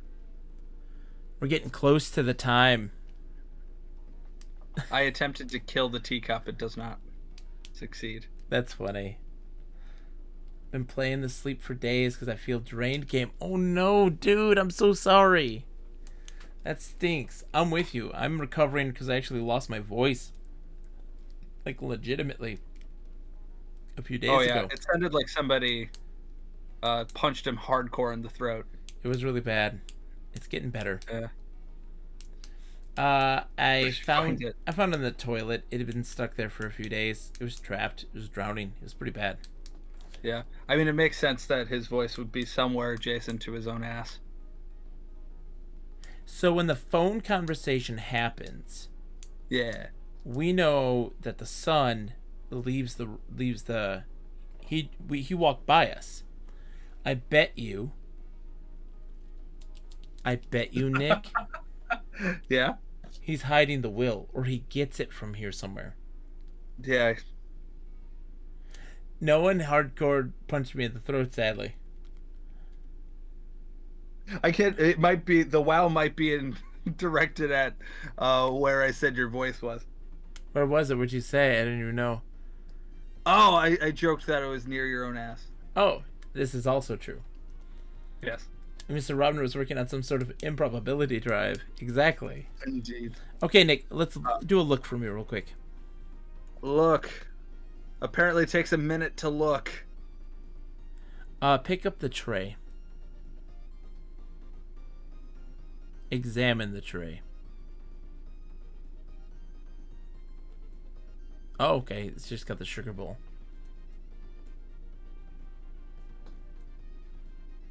Yes. The wow was from my comment. My vicious You were so takedown of witty. you. Look at the saucer.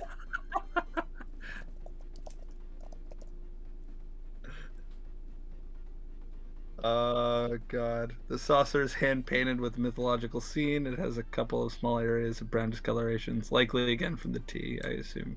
Yes. I think we did analyze the saucer, didn't we? No, we fingerprinted them. Fingerprinted it, yeah. Analyze is different than fingerprint. Indeed.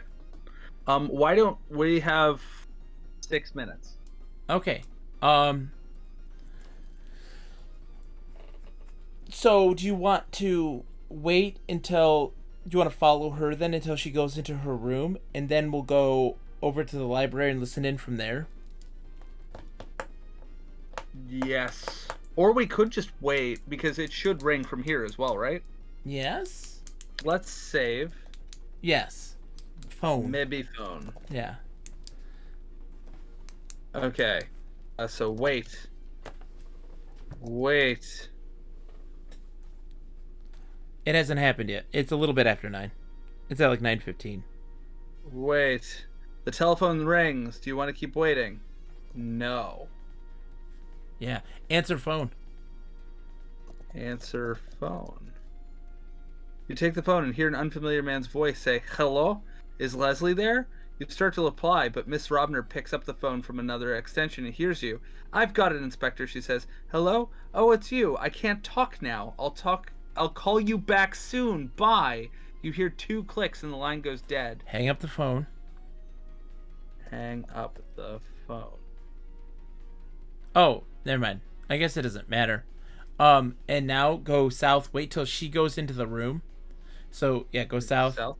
Then, go east. East? Miss Dunbar enters the hallway from downstairs. Go east. Okay, so now go back west and go up to the phone. She And ducks north? into the room. Yep, north. Pick up phone. Yes! You can hear Mrs. Robner and a man whose voice you don't recognize. Robner. Much too early to consider it. Man's voice. But we couldn't have planned it better. You're free. Robner. Yes, but it will. Wait a second. I think. Click. You realize that the call has been disconnected. John. John. John. Yes, Nick. She's talking to a strange man about her freedom.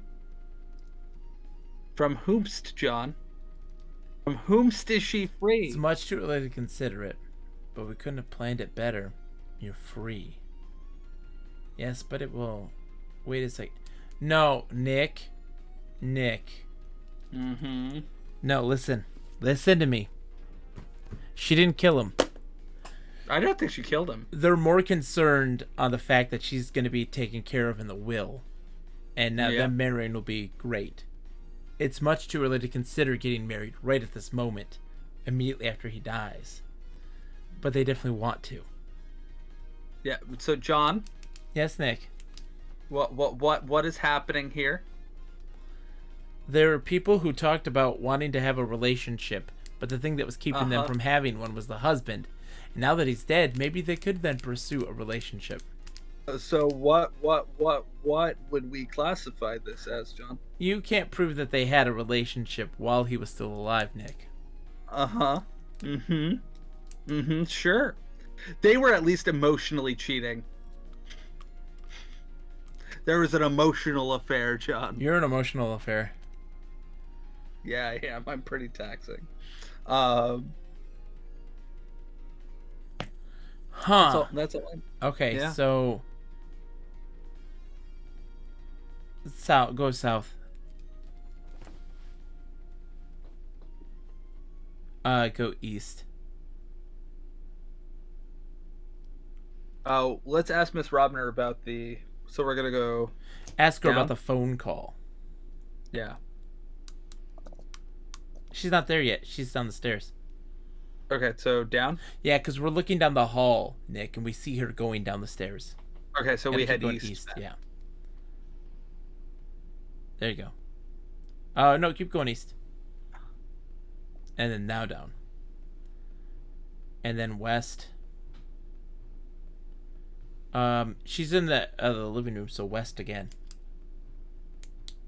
Oh, How you do can you emotionally cheat all the emotionally time. cheat? You absolutely can. Yeah, so emotionally cheating is where you're not physically doing anything that would violate the relationship, but you are sort of mentally no longer. You're mentally engaged with other people. Mm-hmm. In a romantic fashion. Yes. Okay, ask her about the phone call. Scandal. You can ask Robner, I'm guessing. Yeah. I was talking to a good friend of mine. We were discussing some plans that we made. Of course, they had to be changed under the circumstances. They are none of your business. They don't concern my husband's suicide at all, I assure you. Accuse Robner of affair.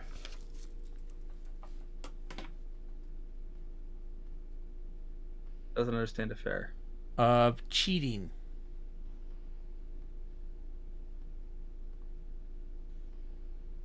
No. I wonder if we can only accuse them of the murder. No, because it actually says accuse someone of something. Make an accusation against someone. Accuse them of murder.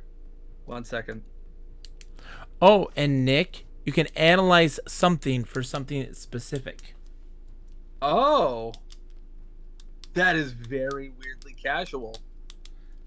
Yeah, she's like, no, didn't do it. Yeah, so restore. Yeah, let's go back in time. So look where we are right now. John, I saved right here. Why did you save right there? Because I was gonna accuse her. Okay, we'll go on upstairs. Okay, up. No. Wait, east, west, a direction. You don't know where it is. You have a map. East. I said east. East. Up. West. West. West. Accuse Mrs. Robner of infidelity. Accuse them of playing Bart's Nightmare. So go north. Sorry, infidel is a different game. Ooh. Oh, infidel. That is another one. Hold on. What's in your inventory? Oh, analyze cup, but not just analyze cup.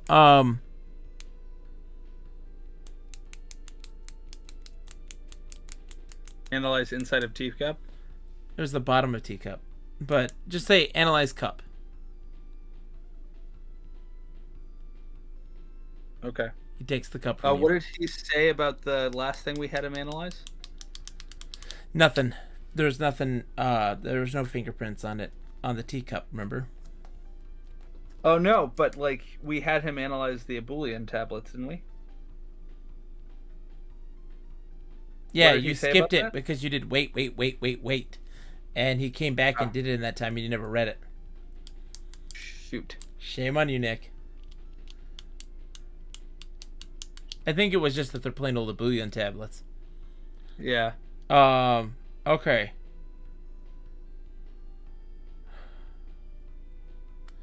Let's go following some people, Nick. Okay. We gotta follow George. Yeah. Oh, where do we want to check to see if he's in his room? Yeah, let's do that.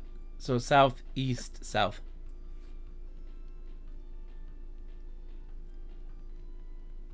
He's not here. Okay. What about Miss Dunbar? We haven't talked to Miss Dunbar. Go So north. Oh, George steps onto the stairs. He's back. Because during the phone call, he left. Yeah. My Where brain, did he go? my brain tells me he went and got the ladder Yeah. and went up the roses typically, but because we were in there, he didn't. So, I mean, do we want to restart? Let's ask some questions. I want to talk to Miss Dunbar. Okay. We haven't talked to Where her is at she? all. In Go the east. South. South. Oh, maybe not. East once more. Then south. Okay, so it is furnished in the usual style. The bedroom door is open. Ask Miss You gotta ask Dunbar. Yeah. Just to make it easier for you. Dunbar about... What do we want to ask her about? George. George. Nobody likes George much. He's always alone when he's here, and that's only when he can't get more money to waste. I think he's just been waiting for the day when his father's money would be his. I can't say I miss him when he's not here. A thoroughly obnoxious child. Ask about new will. Ask Dunbar about new will. As far as I know, there was no new will written, although Marshall did threaten to disinherit George.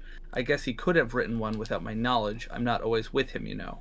Ask Dunbar about Stephen. Okay. Ask Dunbar about Miss Robner. Yeah. She's a lovely person. She and Marshall are always an odd couple. He was so quiet and reserved, and she's so lively and sociable. She's changed a lot over the last few years. She used to enjoy her life here, but lately she's been restless and irritable, and now with Marshall's death, I'm worried about what may become of her. Okay.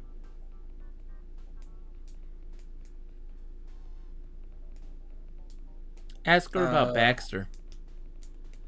Ask Dunbar about Baxter. Mr. Baxter, I see him often when he comes here on business, but I don't really know him that well. We keep to business when he comes around, and I hardly ever talk with him otherwise. He is, of course, an excellent executive, and poor Mr. Robner had every confidence in him. That's not true at all. No. Have we already, should we show her, do we have the notepad? I think so. Look at her inventory. Show Dunbar. No, just say show notepad to Dunbar. Show notepad to Dunbar. Nope. Notepad is 2 words. Show pad, maybe. Show pad to Dunbar. Okay. Show the papers. Have a wonderful night, Edgar, by the way. Thank you very much. Have a wonderful night.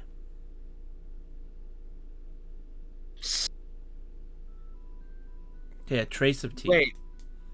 Was Miss Robner the one who... Oh, Mr. Robner. Yeah. Dang it. Well, have a good night, Edgar. Thank you so much for hanging out with us. We're going to make some headway, I think. We're getting somewhere. We're getting somewhere here, Nick. Are we? Well, Yes. we know that there's nothing weird about any of the medications or the teacup. Or the saucer. Bless you. Thank you. Hold on. I'm going to look at these interviews real quick.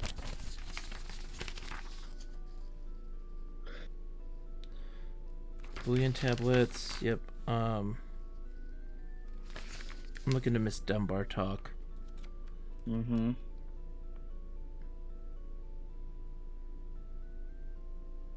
She didn't remember the bouillon pills being on his desk when she came in to give him the tea.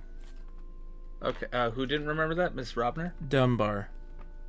Oh, okay. So ask Dunbar about a bouillon. She can't help. Okay. Um.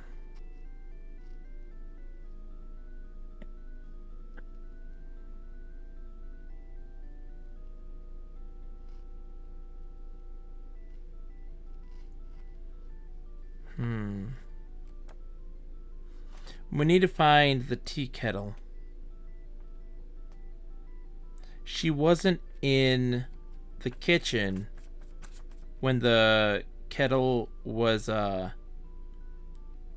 boiling. The water was boiling. Okay.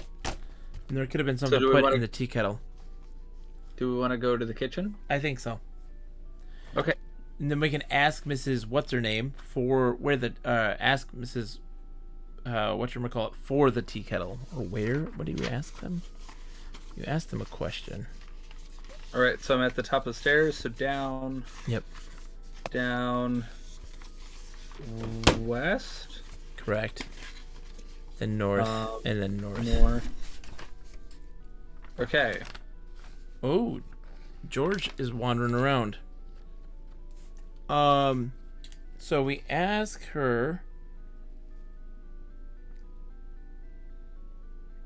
Why is she cleaning the kitchen? She's the housekeeper. They That's just had right. breakfast. Yeah. I keep conflating her with let's look at China. So you say Okay.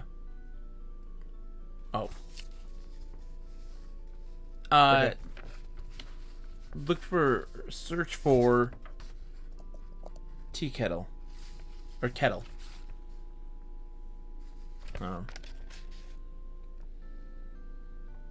Kettle's not a word in the vocabulary. Oh,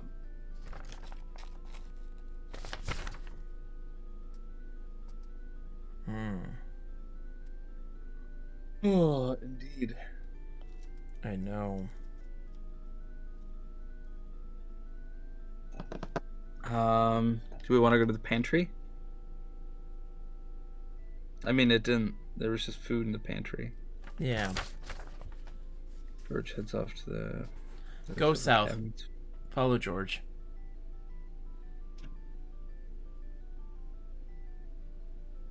Oh, okay, so he moved with that. Go west. You've entered the dining room, a long table. We've seen this. George is sitting at the table eating some red herrings. What? I think he's a red herring in being the murderer. Yeah. Ask George about the herring. Who eats red herring at 10 a.m.? I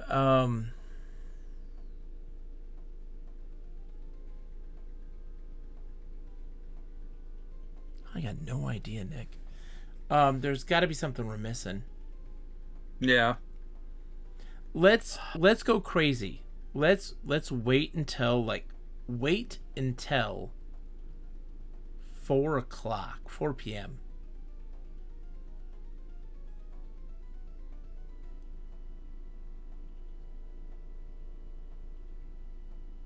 Keep waiting, yes. Yep. Keep waiting. Keep waiting. See, the time's moving super fast now. So nobody goes in there at that time. So go east. I want to search the closets.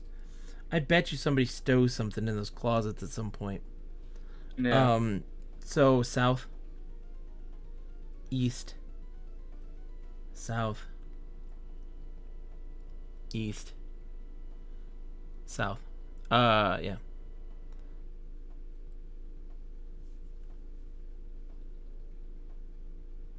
Yeah. Okay.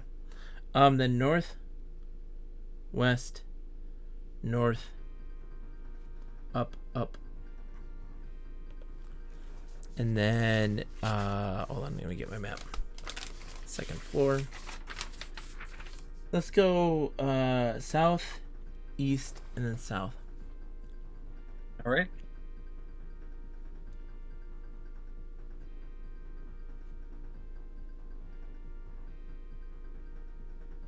Okay. North, west, north. Or sorry. Yeah. Then west, west, north. Hmm.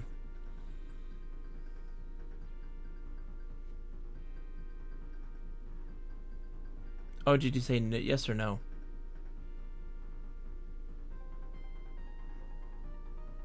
Okay. We are gonna have to just follow people. So the only other place where things got weird was George went over by the shed. Yeah.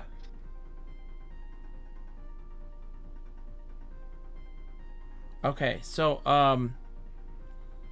Why don't we start and see if we can find George from the outset? yes, and then just follow him. Yeah. I think he's in his room at the beginning. Yeah. So let's restart. The answer to that question is yes. You have to, yeah. Sorry. There we go. Okay. So north, North. north. North. Oh, open front door. door. North. Then up. Oh, sorry, not up. Sorry, north. Then North. east. And then up. Up. Up. Then west. West. West. West. West once more. And then south. Open south door. South. Sorry. It's fine. Oh, I had done it. Yeah. Never mind.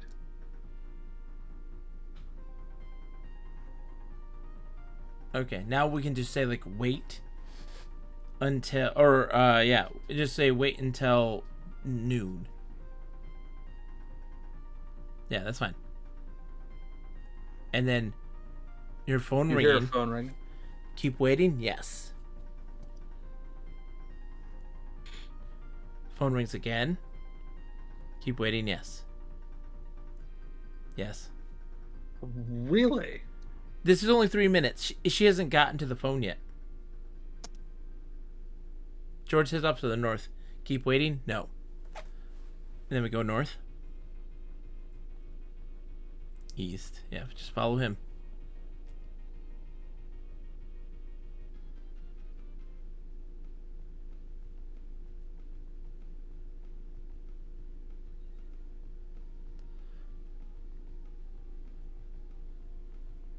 Okay. You are at the court.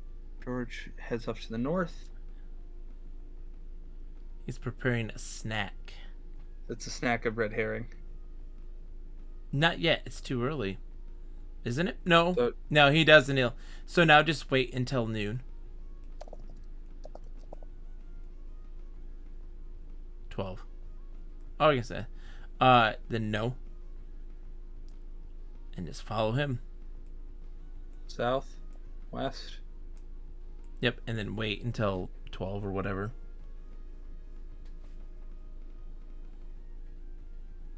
Keep waiting? Yes.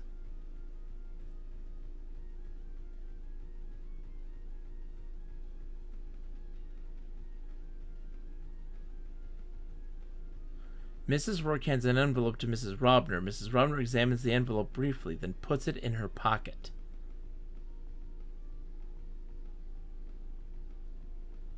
Is that the letter? Yeah, George says that's the letter. east. Okay.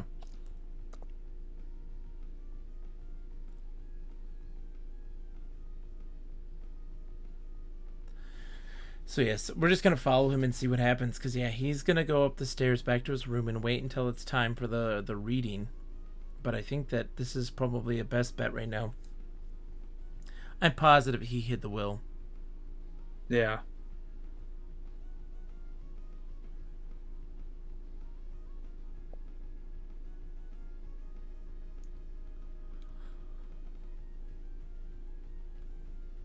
Bluegrass tune has ended, and not soon enough, George walks over to a stereo and returns to the music to its proper place. He then chooses a tape from his large collection and starts it up. Dear Lord, it's simulated rain shower. You want to keep waiting? Yes. No. George heads off to the north. No. So north.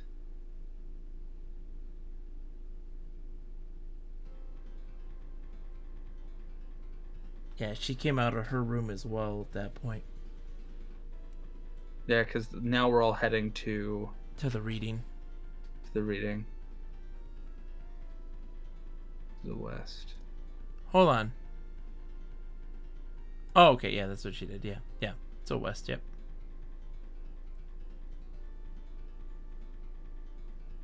Okay.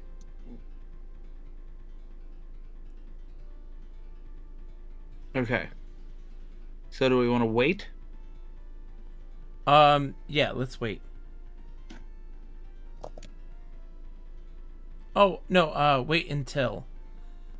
And then say like 4? 2 o'clock. Or 4, that's fine. Yeah.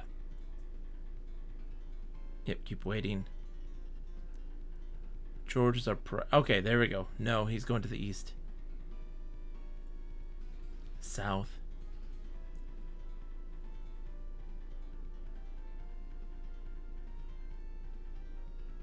We're in the front.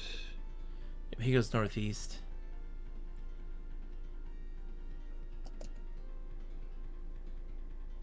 Now, this is where he stayed for a long time.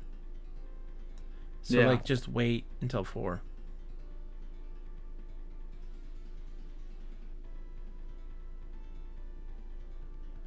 Yep.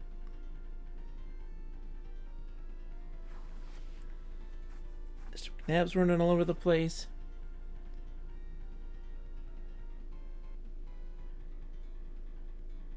Oh, that was close.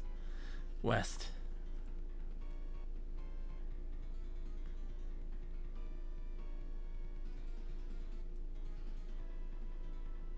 Where's he going?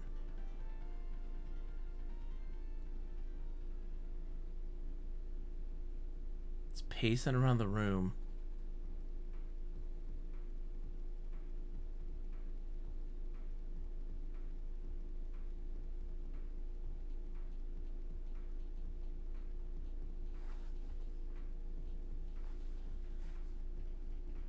He's gotta be... There's gotta be something. You know, so he's gotta follow him. So just wait until 4.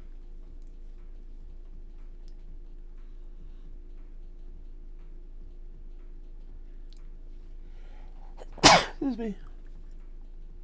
We now have a Navajo chant. Ooh. Okay, wait until 5.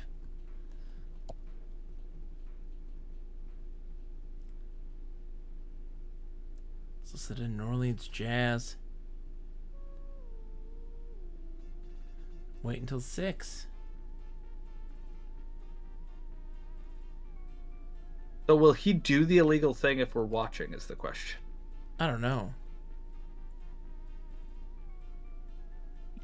I mean, 8 is the end. Wait until 7:50. Oh, picture until. Well, let's just wait until 7.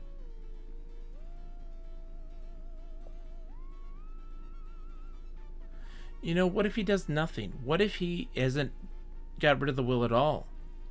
Yeah. That may really be the case. Maybe he is just smug that his father wasn't able to change the will. He's just happy about it.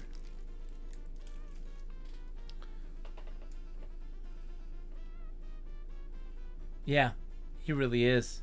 He is happy as a clam. Then just go north.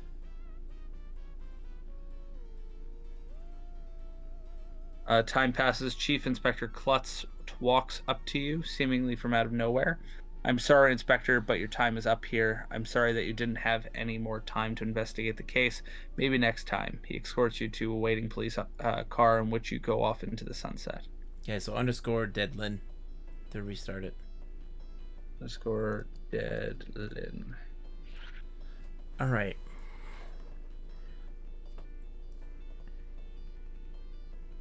Who do we want to stalk now? Do you want to stalk Mr. McNabb? Hold on. I want to go and stay north of the roses in the garden path. Go northwest. Okay. Northwest. Then go northeast. Northeast. And now we wait until 10 o'clock.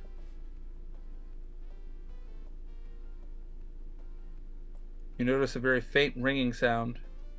That's the 9 o'clock one. Yep. McNabb's off. Yep. It's now 10 a.m. Go look at Mr. McNabb. Go follow him. Go Where is east. he? To the east? Yeah. Southeast. Ask.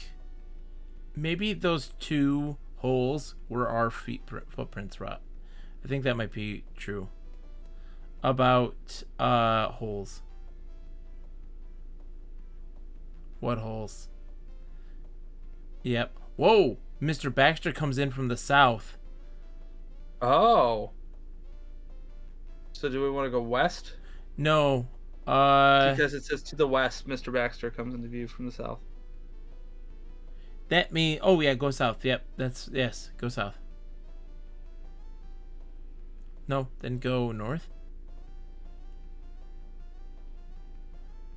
Wait. Oh, go east then.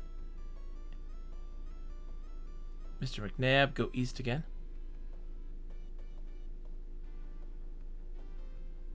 So to the south... Oh.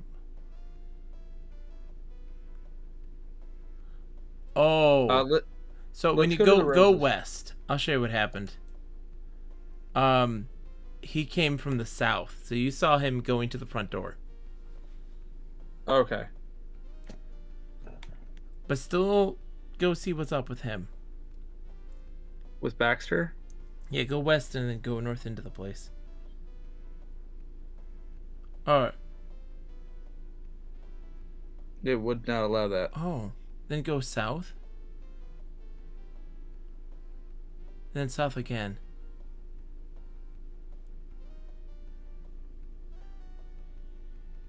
In the orchard. When it says there's no way into the house from here, that tells you that you can look up.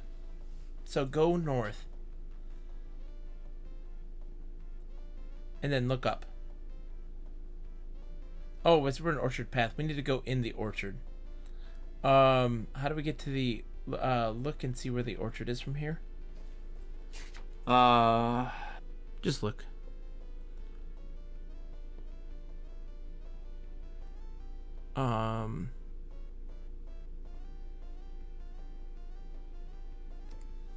Orchard is obviously intended more to display the beauty of the blossoms. Go south. There we go. Look up now. Yeah, see? Which balcony is that? Hold on. The Robner. So, Nick, I bet you that when she goes up to be on that phone call, she stopped because we were listening on the phone. But if we come up onto the balcony from the ladder... With the ladder? Yeah. Via the ladder, let's restart. Yes. Alright, so northeast. Shed. And then southeast. Take ladder. Yep. All right. Then northwest. Northwest. Then northwest. Northwest. And then south. Yeah. Lean ladder against house.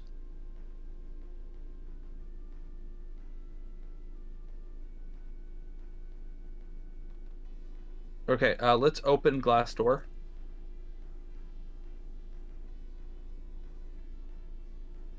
Okay. So do we want to listen from the balcony? I think so. So why don't we save? Yeah. But since the door is open, Yeah. she sees us, I think.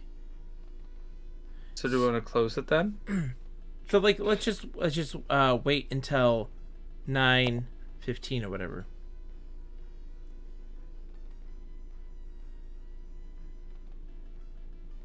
Keep waiting. Yes. Oh. So wait until 9:15.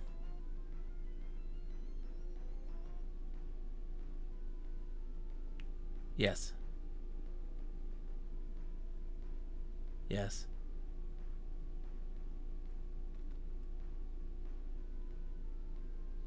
She spots Oh. us. So we need to close the door. Wait until 9:12. So wait until 9:11. Oh my. So restore. I did. Okay. Close door. Okay. And then go down.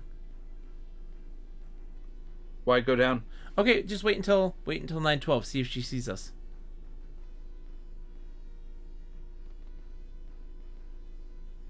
Oh, you keep hitting enter. No, you have to wait until 9:12 again. Jeez. It's okay, Nick. You're doing great. Yes. Yes. See. So you have to wait. But we can't. If you go down the ladder, wait until 9:11 and then come up. Okay, let's do that. Yeah. Okay. Close door. You haven't restored yet. Did I not? No. Because when it said, "Do you want to keep waiting?" you hit type restore, and then go down ladder. Well, close door. Or yes, close door. Yes, close door. Go down. Wait until 9:11. 9:11. Yes. Yes. Now go up. Up. Listen. Yeah. Listen at door. Or listen to door. Open door.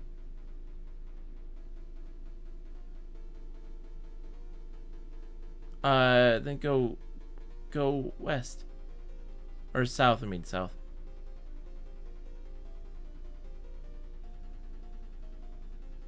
Okay, so that's not the answer then. What is a gilt frame?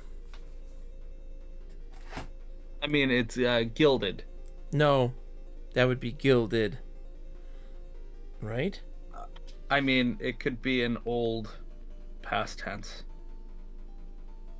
I guess it is.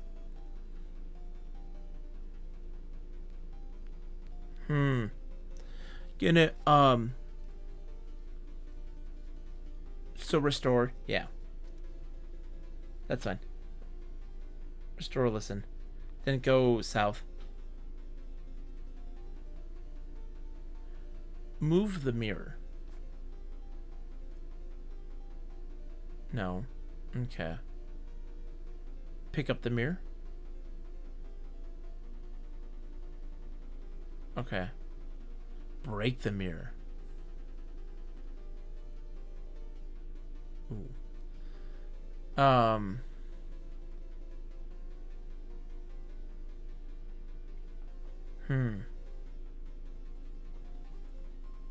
Okay, so we don't have anything in our inventory right now. Did we look in dressers? Yeah, open the dressers. Yeah.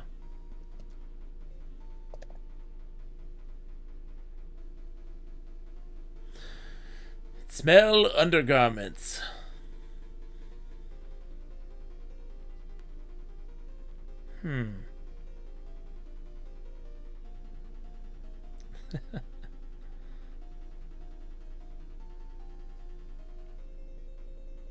I got no clue.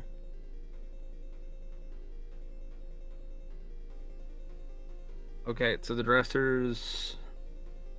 There's a lounge. So, let's go to the library. Okay. Yeah, so south.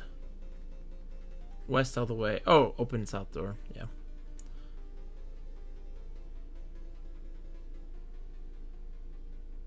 Oh, you put 2 spaces? Maybe? Okay, open bedroom door. Ah, I'm with you in that. Oh my goodness. The door opening. So south. Go all the way west. Okay, then go north. So, so the guy was complaining about holes. That might have been us. But I really do think that somebody did that. Have we looked at like the rug? It says that there's carpeting, right? Maybe there'll be something there. The floor is carpeted from wall to wall. The massive oak door. I mean, moving the carpet, remove carpet. No, look at the carpet at least. Look at carpet. Carpet is an expensive affair and quite clean, except for a few small areas of dried mud. Analyze. See? Dried mud. Just analyze mud. Oh, I guess that's good. Okay. Wait. Okay.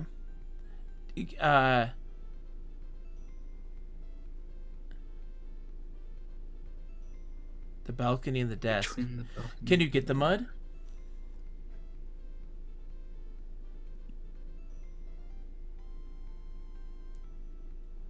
Okay, so you can't analyze the mud. Then let's go north onto the balcony.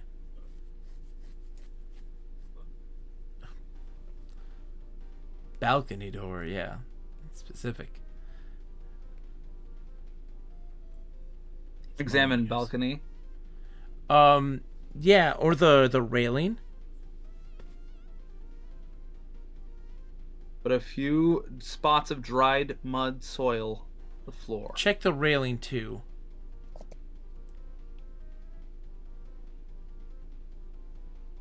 Railing is made of sturdy metal and helps prevent nasty falls. There is a small area of paint scraped off the outside edge.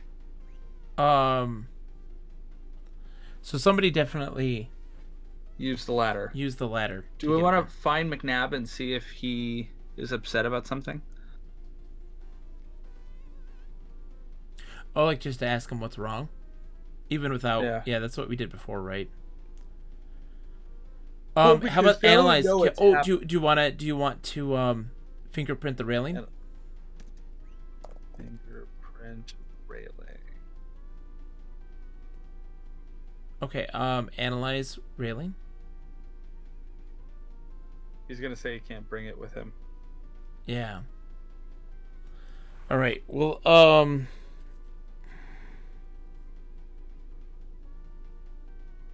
we still haven't shown Mr. Baxter the notepad after we rubbed the pencil on it.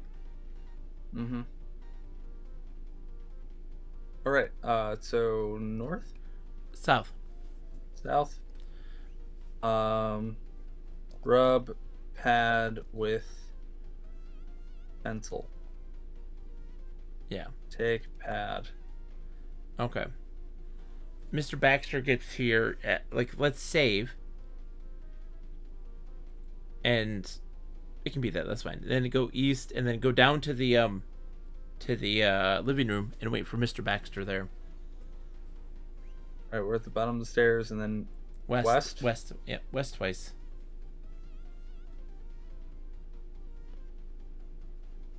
Okay, and then you can say wait for Mr. Baxter.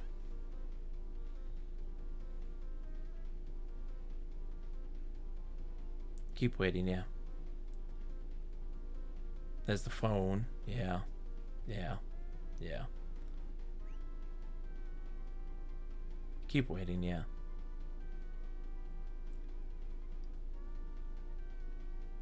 Yes, keep waiting.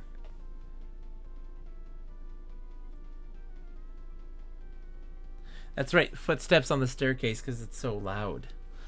Yeah. Okay, he's in the room. Okay. So show pad to Baxter. It's when you say show Baxter pad, it's saying that you're showing the pad Mr. Baxter. Okay.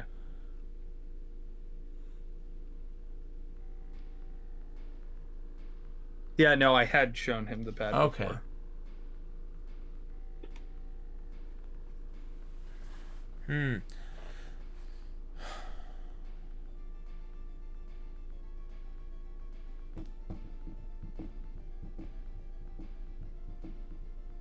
Dang it. I don't know.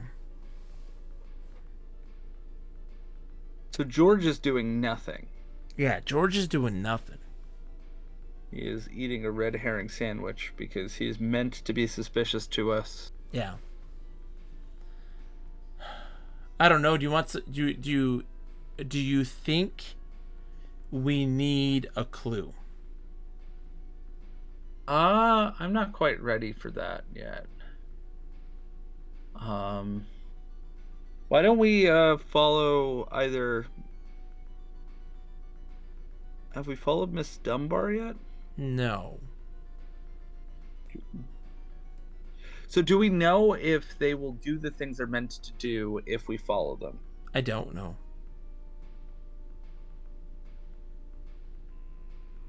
How smart is this program? So they came in from the roses. Yeah. Check the thorns on the roses. Okay, so let's go outside then. Yep. So east, south. North, south, south. Yep, south. And then northwest. Northeast. Or just east too, I guess. Go south. South? South, yeah.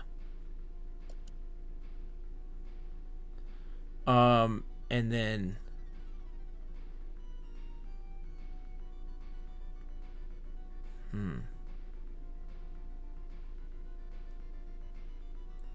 examine white roses? I don't know. No.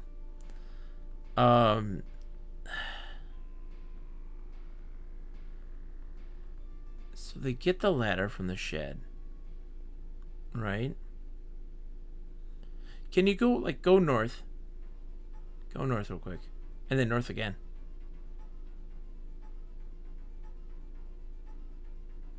Go north once more. Okay. Three sides by lake shores. I see north, east, and west are the lake shore. So southeast. And then southeast again.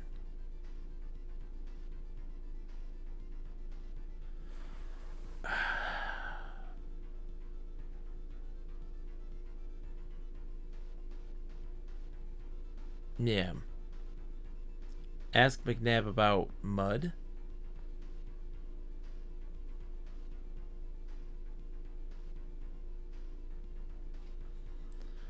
I'm stumped, Nick. Yeah.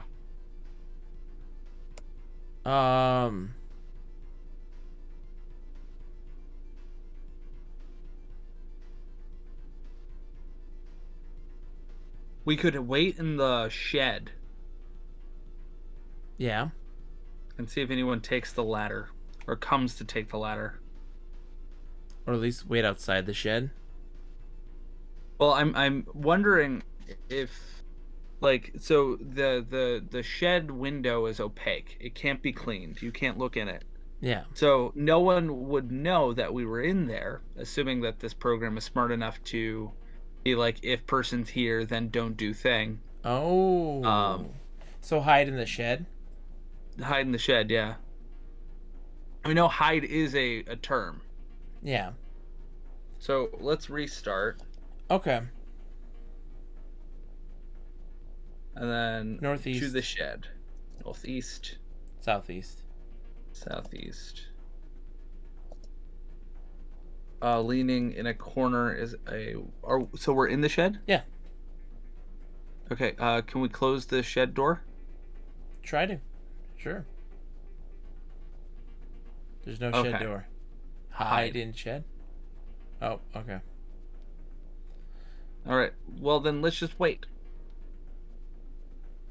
Yeah, go for it. Wait until 6 p.m. Yep.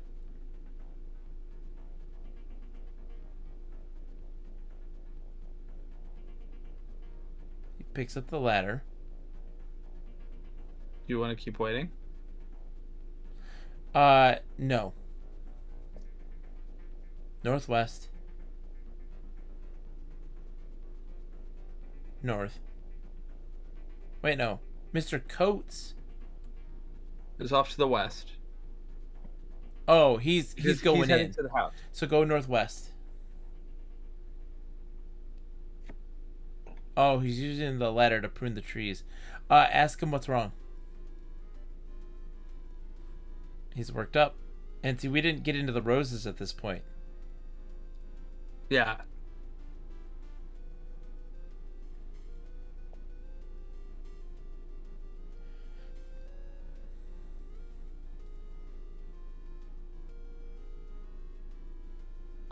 Examine ladder.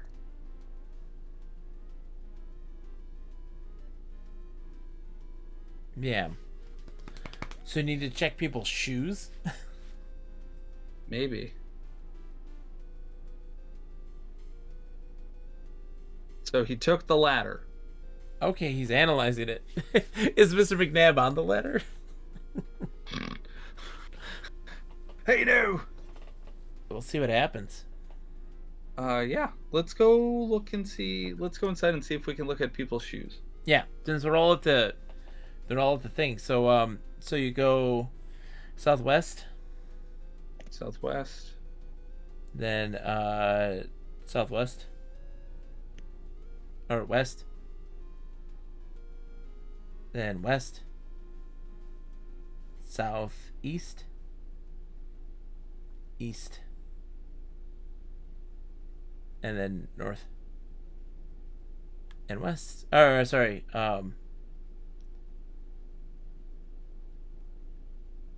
So it's north again into the foyer. yeah, then west. West is where you need to go. So Baxter's shoes. Or I would say Baxter. I'm more look at his shoes.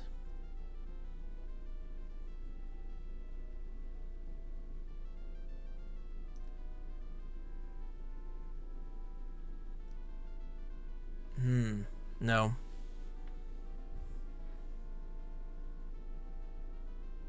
Hold on. Search near Baxter.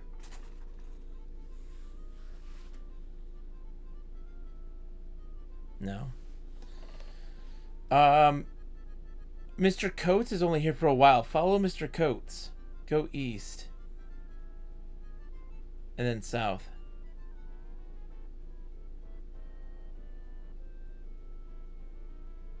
South again. Hold on. Off to the south. This appears from side to the south. Okay, yeah, because he's one step ahead of us. Go south again. South again. Can we go south again? Okay, so he leaves the whole place.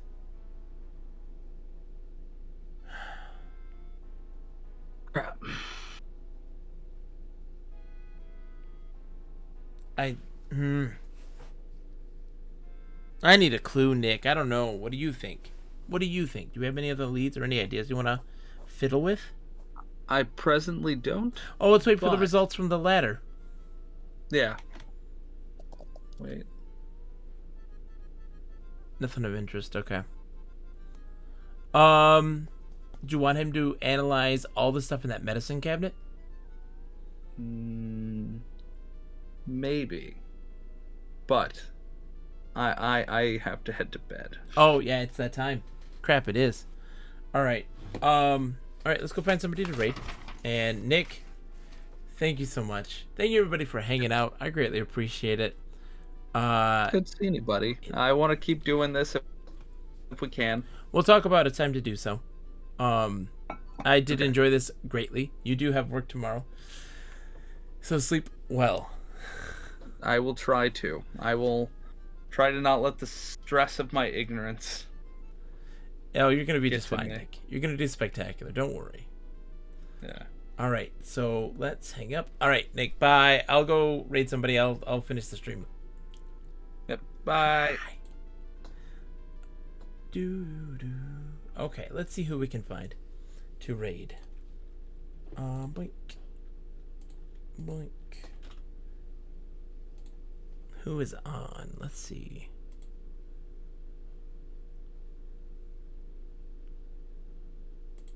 Lots of folks are hanging out today. Oh, we gotta go raid Decap Jedi. He's playing Paper Mario Thousand Year Door. That's great stuff right there. Let's go get them a raid. They've raided me a bunch. I need to pay back the raids. Everybody, thank you so much for hanging out. I'll be back again Wednesday night at 8 p.m. Eastern. With this or maybe other things, we'll find out. Have a wonderful night, guys. Bye.